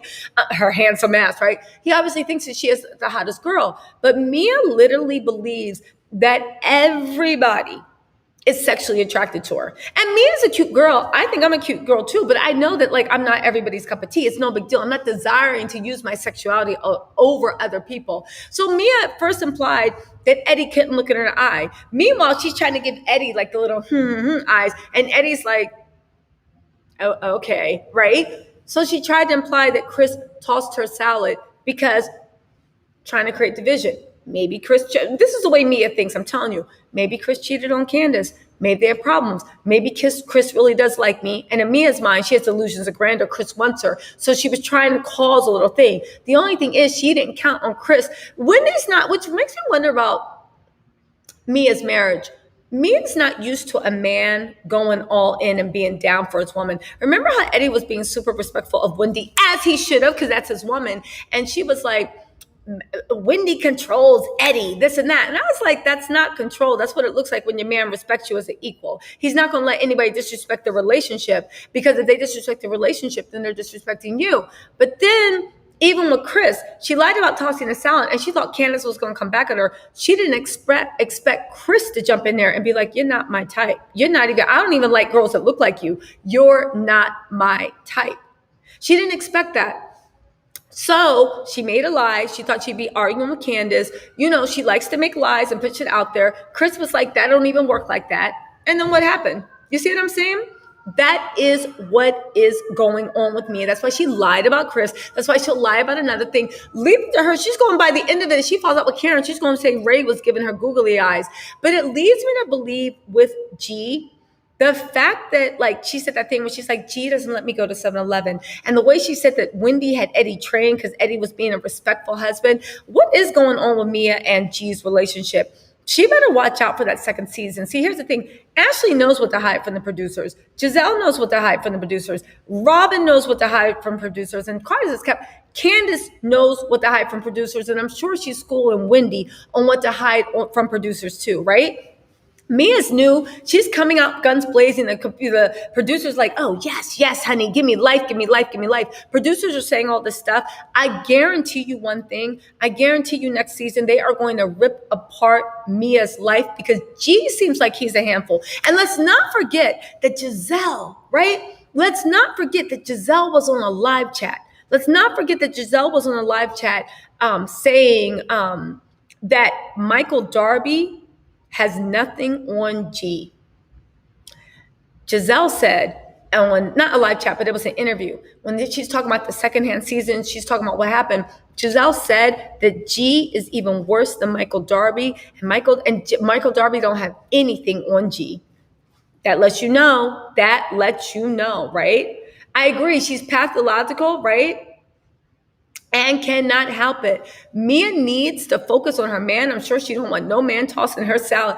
Listen, I think G I think G married Mia as a trophy wife. From what I've heard, Mia is not 36. Y'all were right. She's 50. There's a lot of people that actually email me, T, about Mia used to work at two places, Uptown Cabaret, and there was another place. She bartended on the weekdays and she stripped on the weekends, which lets you know that she wasn't good enough to be a weekday. Or maybe she bartended because there was more money as a bartender. I don't know. I'm not going to get into that strip club politics, but G obviously married someone that he thought he was a trophy, his shining possession. She loves the way she's seductive. He likes the fact of thinking that other men want his woman.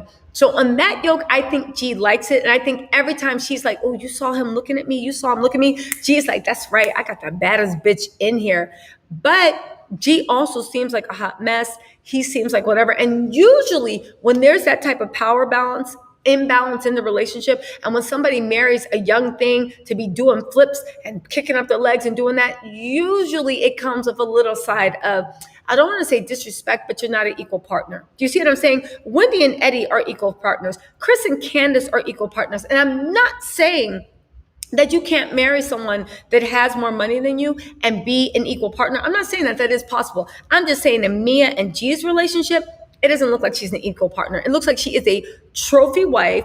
It looks like that she is deeply insecure. I mean, don't get me wrong, they have two kids, they love each other, but I just don't see that as an equal relationship, right? I just don't see it, right? Yeah, Mia is close to 50. And when you think about it, Mia is Black. I could see that, you know? So who did TJ said, I mean, there's anyone, but a lot of kids grow up in foster care, especially those who have parents with mental health and drug addiction are big like, yeah, listen, TG, again, it is a survival instinct. And I don't knock anyone for it. And Mia embraces being a liar. The weird thing was that Mia joined hands with Monique because Monique and them were feeding her information and she text messages it. And then Monique jumped in to high five her. And I was, and we're not going to get into the Candace and Monique thing. It's just to the whole point of like, Mia was working for that peach. And you know what? We can't fault her because she got it. She got it. Ask yourself why Escala is not a housewife. Because Mia came with the goddamn messiness and craziness. That's why Escala is not a housewife. Mia did the damn thing. And we can hate on it all we want. I'm not hating on it. I know you guys aren't either. But the whole point is, this is a drama they like. Escala is boring to them. Mia is the messy one. But I'm telling you, Mia's act is going to get old by second season. The way it's like, how do you engage with someone that will lie in a drop of a hat? We can't ever have a conversation. We can't ever have an argument. We can't actually really communicate because I can't believe a word you say, and you'll lie on a drop of a hat to make me look bad. So even if I'm a secondhand observer and I see you reading someone, I got to go and do my research and see if what you're saying even has that much of truth. Who has time for that? Honestly, who has time for that? I know I don't, right? Listen, you're right. Mia looks great for 50 and bad for 36. Mia's a beautiful woman, but 36, I feel like when you are any type of melanin and you're 36, you look like you're 22. I really honestly do, right? Listen, I love a Scala too. I actually think Real Housewives of Potomac needs a Scala. Again, Mia's a great addition because she brings drama, but, a Scala, we need her. And again, I like Robin and Giselle. I like everybody on Potomac, actually. We definitely need Mia's chaotic energy, but we also need a Scala's unbiased energy. Now that Robin and Giselle are firmly BFFs, and nothing wrong with that, we need a new person who's completely neutral that will film with everyone and be around everyone. And that's what I think of neutral is. Remember how Robin didn't want to invite Wendy and Karen to her wedding? I don't know if she actually, or her vow renewal or whatever. We need someone that no matter what, they're cool with everybody. And I don't think that Robin provides that anymore. I love her as Giselle's friend, but I think we need a Scala, right? Let's see. Exactly. You don't have time to do research. Your best, listen. You said, I'm telling y'all, I knew their marriage was freaky deaky when they said they had a cup holder experience. Oh, yeah. You mean the three? So that might have been it, right? Wikipedia, you can put whatever age you want. On Facebook, you can put any date. It's your birthday. That's true. You can. Listen, what does it say? Tina said, I just say opposites attract because even to argue the majority of bloggers are Caucasian men's married to dark-skinned men and they love it. Listen, this is not the channel. I feel like love is love. I don't care if you have to marry or date a purple person with black polka dots all up and down their arms. If they treat you, go for the best man or woman that can treat you the way you deserve to be treated. We do not discriminate on TisaTellss, my little Tattle Tells. Love is love is love. You better get the best. If you're smart, you better get the best goddamn person that will treat you the best. I don't care. I don't care. I don't care. You go for whoever treats you the best, however they look and whoever they are, you know? Let me see this. Mia probably was beautiful before she had all that work done on her face. Her face cheeks are shifting. I agree with you, but you know where I think she did it? I saw a picture of Mia when she was like, I guess in her 30s, right? She had kind of like a heart-shaped face. Mia's whole jawline is crafted. She has injectables all up and down her jawline. I think that's why her face looks like that. Because that's the thing about plastic surgery. It makes you look good in pictures, but in real life, in motion, it never matches up. There's something about the human eye where we can be like, nah, something's off about your face. You know what I'm saying? Yes, exactly. Go where you are celebrated.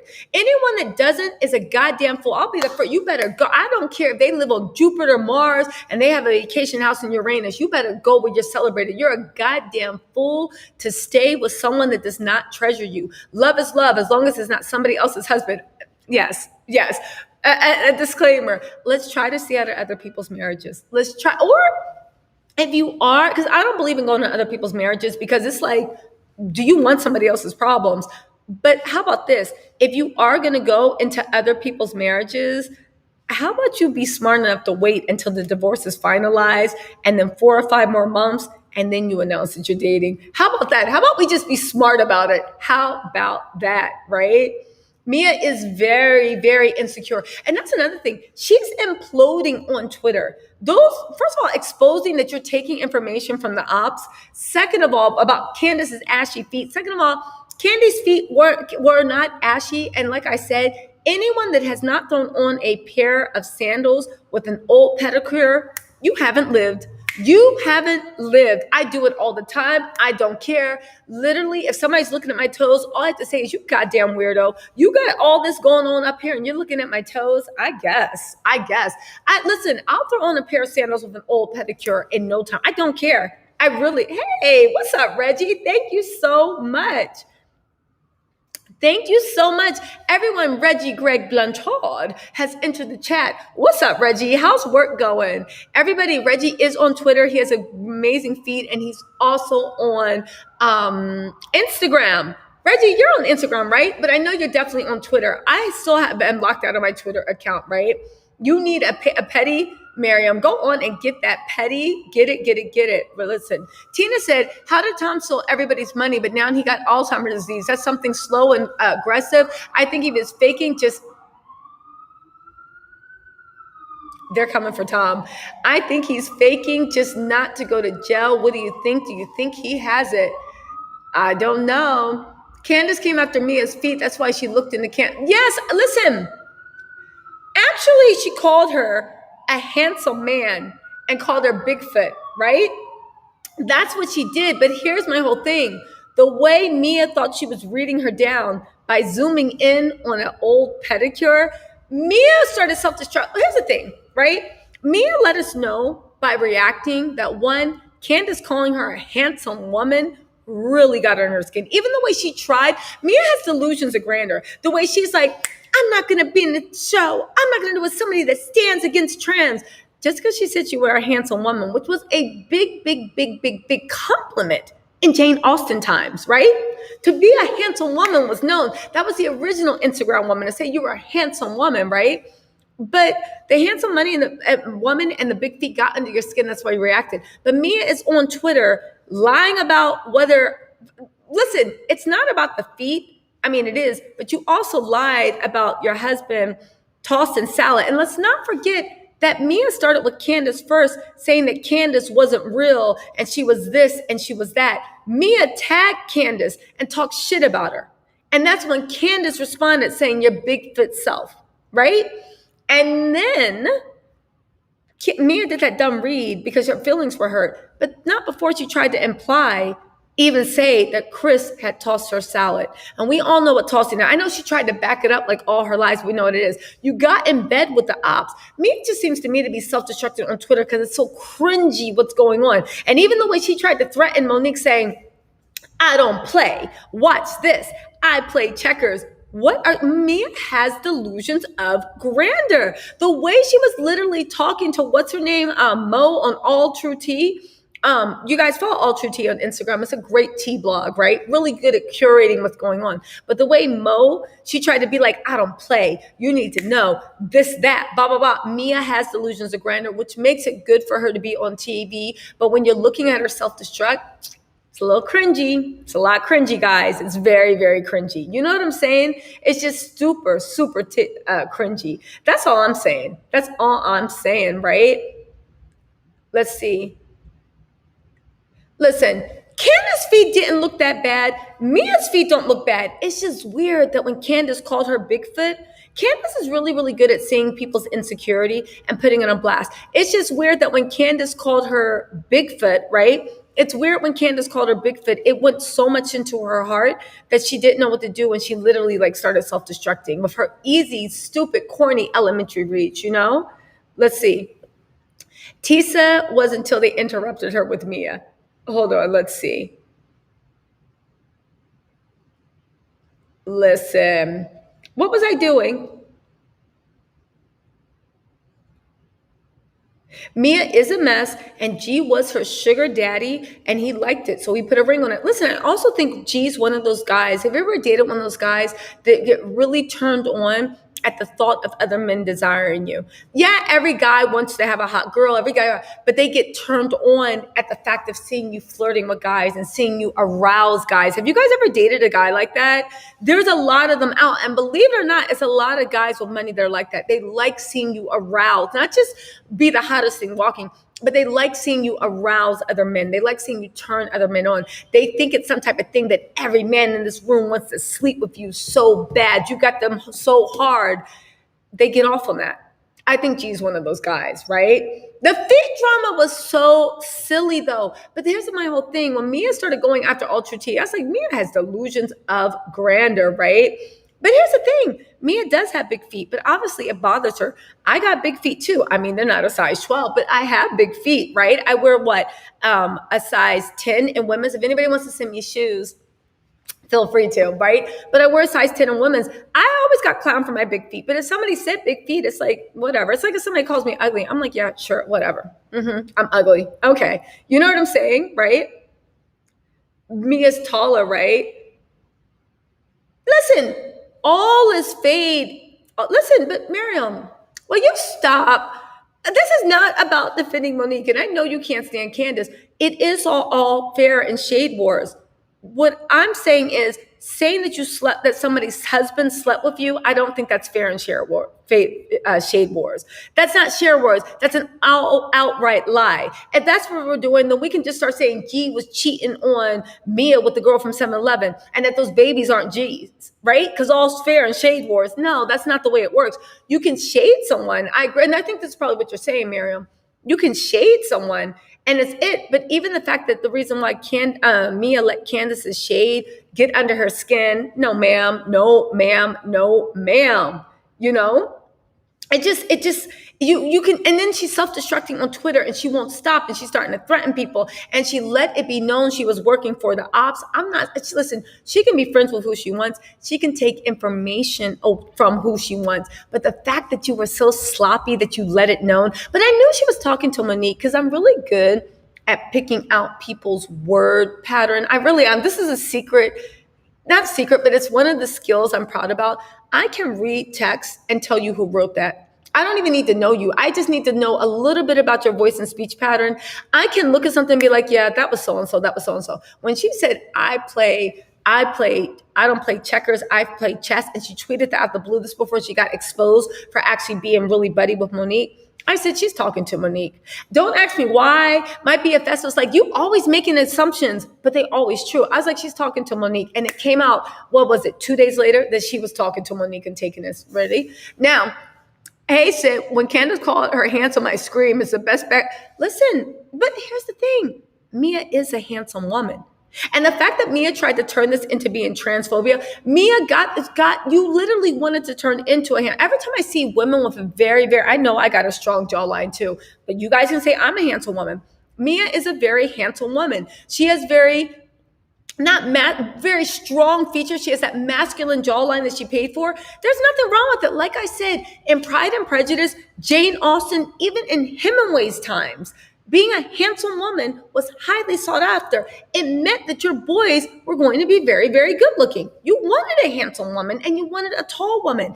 It meant that your boys were going to be strong with big feet. Strong, sturdy, and very handsome. That's what every man wanted. Handsome women make handsome children. What is the shade in that? Seriously, you can call me handsome. I don't care. I have like a strong jawline. Look at that. You guys can call me handsome. I don't care. I guess as long as I'm good looking, okay, right? Let's see. You said being called handsome is an awesome compliment. We just don't say it in the 21st century. Exactly, Gray Matters. Exactly. But I grew up reading Jane Austen, so I know it is the epitome of a compliment. And Candace did it. Who knew that being called manly and big feet was one of Mia's triggers? But I guess it is, right? Who said this? Tina said Bill Cosby had to hold someone's shoulder when he walked out the jail. You was walking quite fast. When he walked out that jail, he was crip walking out that bitch. Like, he was, Bill Cosby, when he walked out of jail, was crip walking out of that bitch. But yet, when he was going to trial, he had his cane out. He had on black glasses. Man, I can't. Y'all can believe Tom has dementia. If he does have dementia, I will come on my channel and apologize and eat some crow pie. But I want to see an independent. I want to see an independent medical professional evaluate him, right? Yes, it's awesome. Lily said Mia's probably taller than most men she's dated. Listen, handsome women give you sturdy, tall boys with nice big feet. And everybody, this is being sexist. When men have big feet, that's a good thing. When women have big feet, that's what, no, Mia, normalize having big feet, right? Normalize, right? No, Mia can't read down at all. Well, that's the thing about thank you, Lo. That's what I meant about her self-destructing on Twitter. And this is what I was trying to say to you, Miriam, right? All shade is fair game. I get you, right? As long as we don't like make up lies, but all shade is fair game. But her reads are elementary. I like a little razzle-dazzle, little razzmatazz. Her reads are elementary. Her reads are juvenile, and her reads are dumb. They're just lame. Like when she did it, you cropped the picture saying crusty feet. Look at those crusty, busty feet. And we were all like, first of all, why it was so funny. When Candace called her Bigfoot, I know some people giggled. I smirked, but I didn't think it was like that groundbreaking. I was just like, yeah, whatever. It wasn't like the filthy milk meat read, right? I was like, yeah, whatever. Mia's the one that got in her feelings over it and then literally tried to clap back by showing Candace's feet. And we were just like, but the feet read at Candace wasn't even that lethal, right? The handsome part was the funny part.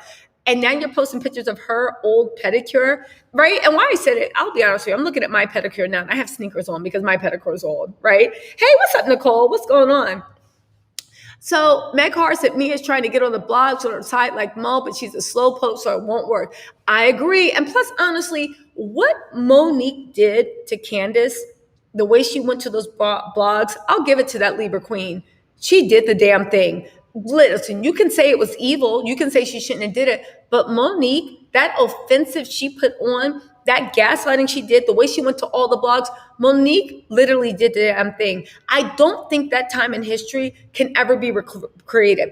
Monique was the first and she was the last to ever be able to put on an offensive like that. Because now we peep game, but oh, what a time to be alive. Monique did that thing. And again, had Monique even if she was faking, had she just sincerely apologized like the way Porsha apologized to Kenya, she'd still be on the show, but she wouldn't back down. She wouldn't back down, right? Mia is bipolar, allegedly. You know what? I don't even want to get into that because honestly, Mia's been through some shit that would break most people. Mia's strong. She's strong. All this shade I'm saying about Mia is talking about her character, and we're discussing it the way we discuss a football game, right? This is sports for me, talking about housewives. But Mia personally If there was any type of mental, I would believe it. Mia is strong. She has survived insurmountable things. And I do think the lying is a coping mechanism. So on that thing, I salute her. I don't want to get into like what might be going, but that's why Mia is the perfect housewife. She's so, listen, Miriam, I agree. She is she is delusional. But how far does the lying get you? At what point do people, like, again, Miriam, it's like if every time I open my mouth, I was lying. Every single time. At first you might be, oh, how about this? It's like if every single time I posted a video, Miriam, I was lying. At first, you might watch my videos because it's amusing, right? I know how to tell a story, not tell a joke, right? It's amusing. But if every time you clicked on my channel, it was nothing but clickbait. If every time you clicked on my channel, I was saying nothing new, and well, not nothing new, but I was saying nothing new and it was the same old lies. If every time you clicked on my channel, I was just outright telling fantastical lies, would you still click on my channel? How long before it gets old? And Miriam, I know with you would have, like, after my Virgo queen, after the 5th time you clicked on my channel and it was clickbait, you would have cut me off because you would have been like, this is bullshit. I'm watching it and it might be funny, but it's a waste of my time because there's nothing usable in this that's increasing my knowledge. You know what I'm saying? Yes, Mia made that foul comment, right? Mia does have manly features, but there's nothing wrong with that. I have a manly jawline. Look at that. Look at that perfection etched out into a thing. But listen, when I was a kid, people would say, listen, Mia does look man. She's a handsome woman, and there's nothing wrong with that. Let's see. Did Mia husband on a trailer tell women they need to go to the strip club and the while air stroking an image long talk? Yes. Listen, Giselle said on that interview that on the second hand, Michael Darby has nothing on G. And if we thought Michael Darby was bad, wait till we meet G. Mia's husband seems to be a hot mess. A hot mess, right? So you said, did this between Mia and Candace happen on Sunday's episode? All I saw was Mia questioning Candace. No. You got to follow Mia and Candace on Twitter. They got into a little Twitter war. And then All True Tea on Instagram.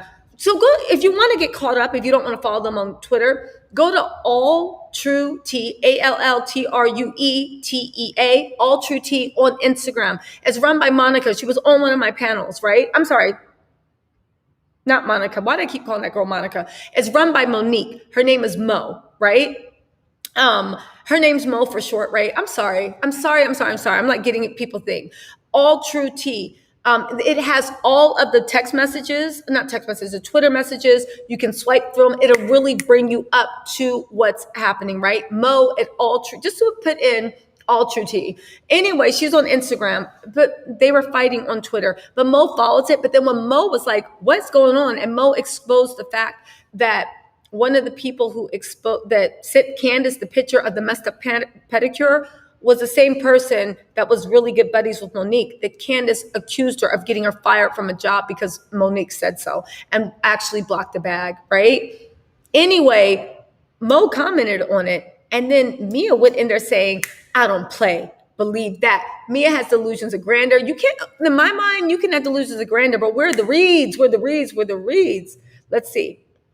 Hey, Grandma Mason. I agree. Mia is spiraling. She's going out sad. And listen, I know, Miriam, that, Candace gets on your damn nerves. That's fine. We all have our different teas. But tell me, you have to admit that Mia's reads are becoming stupid. She's going out sad. Okay, so Simply Lee said the butt naked club is what he said. Real cringe, like a frat boy that never grew into a man. Yeah, I remember that. You need to go. The fact that you're telling other married women that they need to go be strippers, and I'm not a prude, but it's just like, Jean, you felt like, I don't know. Let's see. Yes, that's right, Menorah. Her Bigfoot comment triggered her. Lily said Mia spoke from her spirit of sex when she made that comment about tossing salad. Look at you.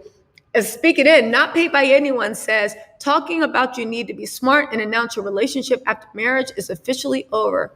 Wait, what do you mean? Talking about you need to be smart and announce your relationship. Wait, what are you talking about? Mary, I'm not following. TG said, Mia still thinks she's in foster care. That's true. Miriam, you want to... Wait, you're at work. I would invite you to jump on the live, but you're at work. Miriam, do you want to jump on the live and explain what you said? Oh, you wear a size 10 as well? I knew we had something in common. Shout out to the size 10 girls doing it. Shout out to the size 10 girls and the troubles we have. See, when you have a 7.5 to an 8.5, even a 9, you do good with shoes because they have like 30 pairs of size 7, size 8, size 9s. But when you have a size 10, they only order 5 pairs because they think nobody has big feet. So they're like, don't waste your money on size 10s. So when you go in, there's always a possibility those shoes are always out of stock because they never ordered enough to begin with, right? Oh, shout out to the size 10 women holding that shit down, literally. It's like my dad told me when I was little and he used to call me Bigfoot. And I'd be like, And he's like, no, what are you talking about? You're sturdy. You're sturdy. Gust of wind can't knock you down. A tornado can't walk you down. You stand sturdy. And that's when hey, Pamela, shout out to the size 10s. And I said, you're right, Daddy. I am sturdy. And that's when I grew up. I'm a sturdy woman, right? Listen, but listen, I'm not everybody's cup of tea. Listen, I ain't ugly. I know that, but I do know that I'm not everybody's cup of tea. You walk into a room, somebody might like blonde, blue eyes with hair down to their butt, right? They'll look at me and be like, yeah, she's pretty, but I'm not your cup of tea. I realize I don't do it for everyone, just like everyone doesn't do it for me. There could be handsome in the room, and when I see them, I'm like, they're okay, but they're not my type. There's a difference between seeing somebody as attractive and someone being their type, right?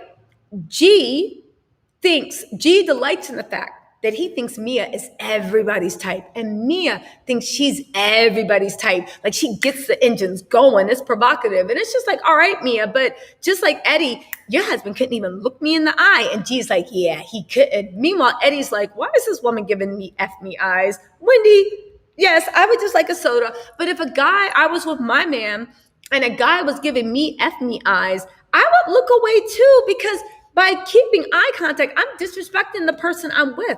Just like if some girl was giving him F me eyes, I would be like, are you serious? Like if he was just sitting there locking contact, you know what I'm saying?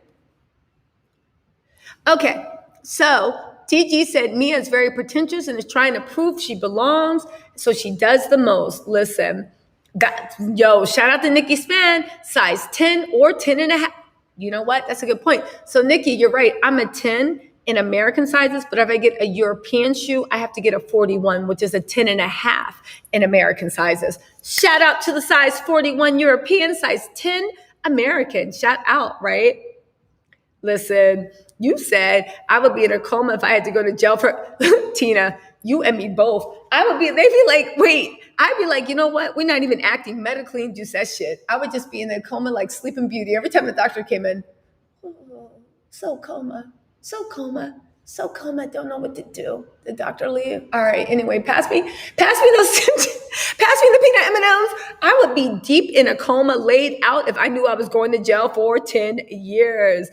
CC, 5'4" and wear a size 10 shoe. That's my mommy. Shout out to my mommy. My mommy she's actually 5'2" or 5'3", and she wears a size 10 shoe. Shout out. Hey, Queen to you. Hey, what's up? You know what? I agree with you. Mia is funny and lies about her lies. I get you, Miriam. And you heard me say I love Mia. I'm just interested to see how it's going to play out next season, because I don't think that stuff can last for too long. Listen. You said, I tried to go back to Jalen's page and grab it. I'm worried about Jalen and failing. Porsha is with the master liar and he's pushing the Porsha puppet. What?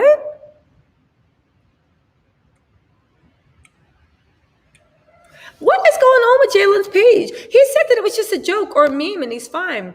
Stop policing how far Kansas can go in response to disrespect. She's never gone after anyone unprovoked. I appreciate it. But let me tell you something, right? You know, I also see, I was talking about about the feet not tossing a salad. Okay. I'm like, what? No, I agree with you, Miriam, about the feet not tossing a salad. But here's the thing, right? I figured you were. But here's the thing, right? You know, another reason why I don't think Candace goes too far, it's because I see a little bit of myself in Candace, in the fact, right? When I feel like somebody's really come for me, my tongue can get vicious. Do you know what I'm saying? Listen, I'm all sunshine and lollipops and rainbows and like literally, I know I have a very like buoyant personality. You know, it's me. If I have the choice between going to war and chill, I want to chill all goddamn day, morning and noon and night. I want no stress, right? But I will say, right? I will say that when I honestly feel like somebody disrespects me, my tongue is vicious really, really quick. You guys don't see it because it's hard for me to feel like somebody disrespected me. Somebody can talk over me. Somebody, and when I say talk over, I'm not talking about in conversation. I mean like cursing me out, talking over me. Like you be blah, blah. Like somebody can curse me out loud, talking over me, cursing me out, calling me every name. That shit doesn't bother me. It doesn't. I'm just like, whatever, idiot. And I grew up in a big family where we get really, really heated when we talk. So even if somebody gets super, super heated, y'all not even see me and Miriam going back on it. And afterwards, we'll just laugh and be like, haha, that was fun. Maybe we grew up in similar families where it's okay to express yourself and be passionate. Like if you're not passionate, then do you believe what you say? So it doesn't faze me. I don't take offense at it, right? And I hope nobody takes offense when I get super passionate with them. But I will say that when someone actually crosses that line and disrespects me, and it's a far line to cross, I get vicious with my tongue. I mean vicious. Like I will read you, like I will, and I know that's why I try not to go there. I will psychoanalyze you. I will see where all your soft spots are. I will read you. And the thing is, it comes out of nowhere. It's not like I'm sitting there like, no. It's like all of a sudden you're in battle mode. So I understand with Candace when you feel like somebody's gone too far, it is literally all hands on deck. So that's why I kind of forgive Candace for her vicious mouth. Do you know what I'm saying? That's what I'm saying, right? Yeah, you'll always fall back to those tendencies. Jalen was just in the chat. Yeah, Jalen said everything's fine. The housewives love their sugar daddies. Listen, I don't even think they love their sugar daddies. I think when Bravo is casting for housewives, I think that there's a bunch of functional, equal relationships of people with money where they're considered equals. I think Bravo actually goes for the sugar daddy relationship. I think they go for when there's a power imbalance. I think they look at it as a storyline, you know, because there is something, think about it, in America and whatnot, there is something that we are taught that if you're with look what we have joining us. You know, Miriam was like, them fighting words. Hold on, Miriam. What's up, Miriam? Let me just finish this point. First of all, listen, I never wore these. I can't wear them. And especially now, like they're for you. When you're in New York, I never Really? wore them. They're size 10. They're Girl, I'll take them. Thank you. Do those. Thank you. I love those. Those are so nice. We were just talking about I think that the Real Housewives of New York actually cast people that have sugar daddies and have messed up relationships because it's actually good for the screen. You know what I'm saying? I don't think it's an accident. Because in America, we have this weird myth that if you have a man with money, he's going to cheat on you and treat you bad. I know plenty of people that are either dating or married to people that have considerable assets and they give you the respect. Again, you can meet an asshole that is in McDonald's or Taco Bell that treats you like shit, just like you can meet somebody like that runs a New York Stock Exchange that treats you like shit, right? Abusive people are abusive people. But there's this weird myth we have, and it's almost like we like to enjoy it, that when somebody has money, somebody has an easy life, somebody has this and that, we almost want to see it crumble. Like, okay, fine, you have all those jewels and all those cars, but your husband cheats on you in a church. I don't know, it's a weird thing, but I think Bravo goes for that. Yeah. Okay, it's no accident. I feel like Bravo, they have been casting people with problematic makeups. It's not like it wasn't like, let's say, Bronwyn from OC. I know you don't. You never watched that. She said on one of her lives that she was always hashtagging Newport, Real Housewives. It kind of like she was promoting herself to be casted. And then they ask 1-2 people, you think they won't know what she's about? And then she came up with all these stories that she's an alcoholic, that she's a bisexual, that she has a girlfriend, but she won't divorce her husband, like all that mess. So, but it fell flat with the viewers. And then you have Jen Shah. There was an investigation on Jen Shah for more than a decade. I don't think they did not know that. And this is why I say that it wasn't Meredith Marks that told on her for her to the feds. It wasn't her.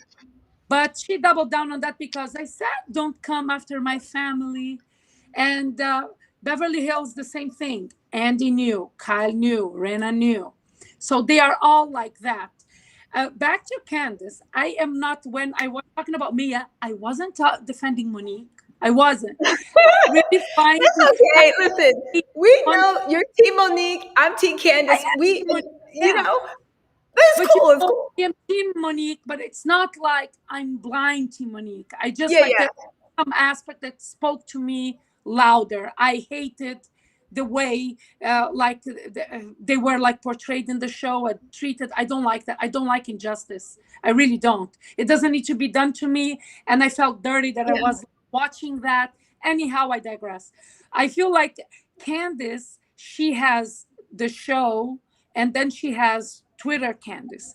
Twitter Candice is the one that I cannot. Twitter Candice is, she goes there, she goes deep. In the show, she's giving. But let me tell you, with all due respect, the only smart ass reads that we had this year were Wendy's. Wendy was on You fire. didn't think Filthy Milkmaid, I Handsome know, Man. because I am not familiar with the terms. They did Here's what I think of a very, read. I need to educate myself in that. No, here's my thing of a read. When I say something's a good read, you do it to get under someone's skin. So even though when she said filthy milkmaid, I was like, what? Axie's reaction had me being like, yes, Candace, drag her. So when I say somebody reads someone, it's when you get under their skin. That's my idea. When she called me a handsome man, and I was like, that's Did funny. you watch He's handsome. best read of all times in my What? there were two in how wife history and all the other things. First was the way Claudia Jordan read Nene. Yes. That was ballsy. Nobody ever dared, and that girl, she's and Yeah. then Enya when she read Michael Rappaport on Watch What Happens Live. I That got was a these read when she people said, on. I'm an gonna be old, jealous fat, of what middle-aged white guy that. Oh my God. who's That unemployed. I'll pass. that needs to be taught in College of Shade. Hmm. Someone wants to learn shade, that is it. Like those two, Exactly. they're amazing. So for me, I feel like maybe I'm being biased because I know how vile she can be in Twitter, and for me, it's hard to disconnect these two. Uh-huh. I feel like I'm not mad at her for going after Mia, by the way. I'm not mad at that. But I'm not mad at Mia going after her either. Mia is trying to throw everything against the wall to see what sticks. And that's not smart because other housewives tried that and they were maximum 2 season housewives. Just Hmm. Drew. Drew, she had how many stories she had? Storylines. Her feet was True. broken. Her husband went to Florida without telling her. She doesn't know till this day where he is. The baby daddy, the old daddy, the new daddy. Then she has Prophet Lot, who I love, by the way. I want Prophet Lot in Atlanta to come next season. But it's like when you do that, you fall flat with the people. As much as she's being funny, it won't have longevity. Just like you said, it's gonna get old. But Yeah. I feel like I like seeing like this level of shade, not the one that cuts deep Yeah. into families. I like this shade. Oh, I lied about my age. Yeah, she's vain. She is. Yes. If vain was a person, that would be Mia. And there is a part of me that is soft for Mia just because of everything she's been through. Yeah. Like she's a product of her environment and the way she was on foster care, and she has issues with her mom, and somehow she glossed over her dad.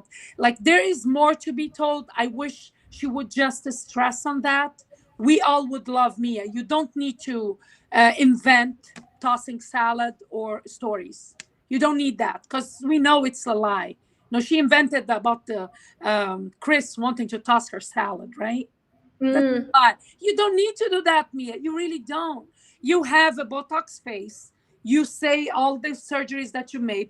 This is the type of housewife we want, an upfront one. And then you have the deep stuff of your family that would be lovely to talk about. Because I feel like a lot of people can say, wow, if she came to the other side, I don't care how she did. I don't care. But she's married to G. They have kids. So for Mhm. me, that's a good thing. They have a good family, and it seems like they care Those about. kids are so pretty. They are the They're so cutest pretty. kids.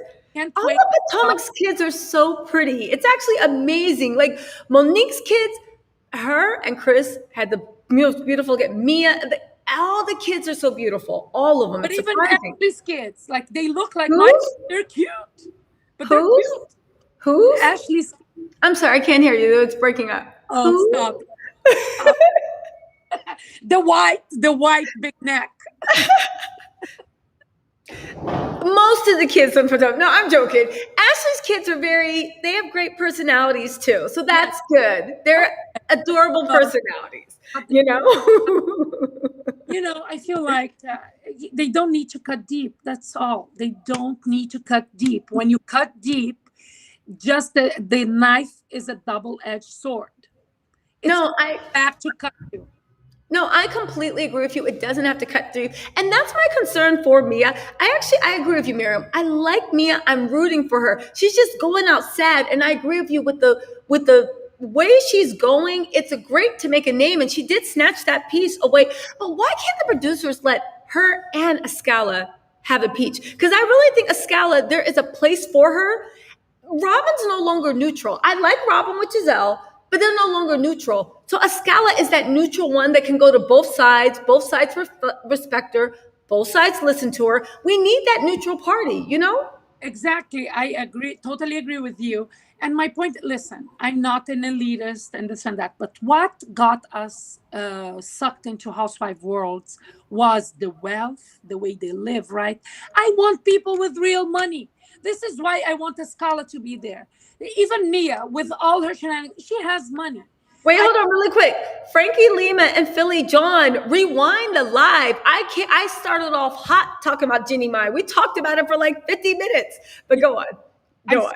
Just by the way, I have to rewatch it because there was Yeah, of course. I know y'all jump in whenever y'all jump in. I'm gonna start chopping my lives up into 3 separate things so y'all hear everything we're talking about. But go on. Yeah, but I feel like we need people with real money. I don't want to. I struggle. Like it's not that I struggle. I'm okay, But my point is, I don't want to see myself, and I don't want to see like struggle, like because we have that. This is escape TV. So when we see people lying about their wealth and then they get into debt for that, and then just like Dorita and PK, now all of a sudden every season they have a new home. They portray that home as if it's their own, but it's just to promote this house to be put on sale. And then they move to the other one. This is the third house, by the way, that I think they're doing. Do you think it's satisfying though for people to see Dorit and PK struggling? No. No, I mean it. I like don't want Dorit. the fact of after the pandemic, they're like doing all this. You got Gucci, Prada, but you have to move just like I do at the end of my lease. You know what I'm saying? Yeah, but you know something? I think I don't know if it's true, but I heard in the YouTube streets that Dorit, she was flagged by a few high-end stores because she was wearing the stuff on the show and returning them afterwards. Oh wow. Yeah, that's a big no-no. So, I don't know if she still can do that, but a few stores, they have her in the do not sell to list. And so I don't know how she's going to go around that. I hope she sells those $35,000 dresses, which for me, it's like. I do too. But that's so really off-putting. That's so off-putting. I feel like the whole Beverly Hills is off-putting, all of them. It's not only Eric at this point. It's Eric and her minions. This is how the show should be named. Eric and her minions. I agree. What do you think about so if it's Erica's minions, what do you think about the pursuit of Porsha when she was saying that she was homeless because she had to sleep in her mom's master bedroom? She is a copycat. She's a copycat. Remember the backlash that Bethany got when she said she's homeless, when she was in between selling? She sold her apartment, but the new one wasn't closed on yet. So yes. When she said that, people took her literal, but that's not what she meant. And I defend Bethany with tooth and nails because I love her.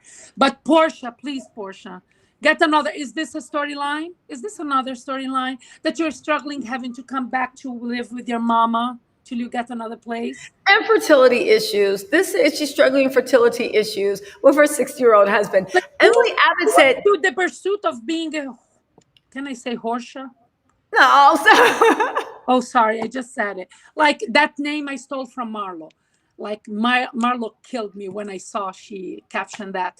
I'm like, please, who wants to? And she's not successful. She's not successful in that because she thought she grabbed the bag, but the bag has a hole in the bottom. She didn't yeah. grab the bag, and she's premature in announcing. This is what I was saying. You were talking about like be smart. Don't announce the relationship until he's officially divorced. This is why I said the comment that you didn't get from me when you said, "Oh, I'll drop you the link." Yeah, yeah, So I yeah. think you were talking about Porsha then, and people were answering me, "Yeah, she was," until someone interrupted with Yes, Gina. Gina. with Jennie Mai. No, I Yeah. will say that Sutton does get 300K in alimony, but that is minus the split assets that they have. The 3K alimony is something she gets in addition to the hefty, hefty, hefty sum that she got. Hefty, hefty, Oh, hefty she's sum. still partners with her ex in. Exactly. But no, but they had to divide assets. Don't forget she owns two baseball teams. She does this, she does that. She walked the runway in Dolce Gabbana. She has the crowns. I'm Sutton is going to create a link. Go friend me, Sutton. Go friend me. We want to go to Elton John concerts. so listen, Lost Love said, let's talk about how Simon got Porsha in Nigeria, making her think they royalty when legit Simon was nobody till he bought the American to his home. What do y'all think of that? Oh God. Listen, I'm like,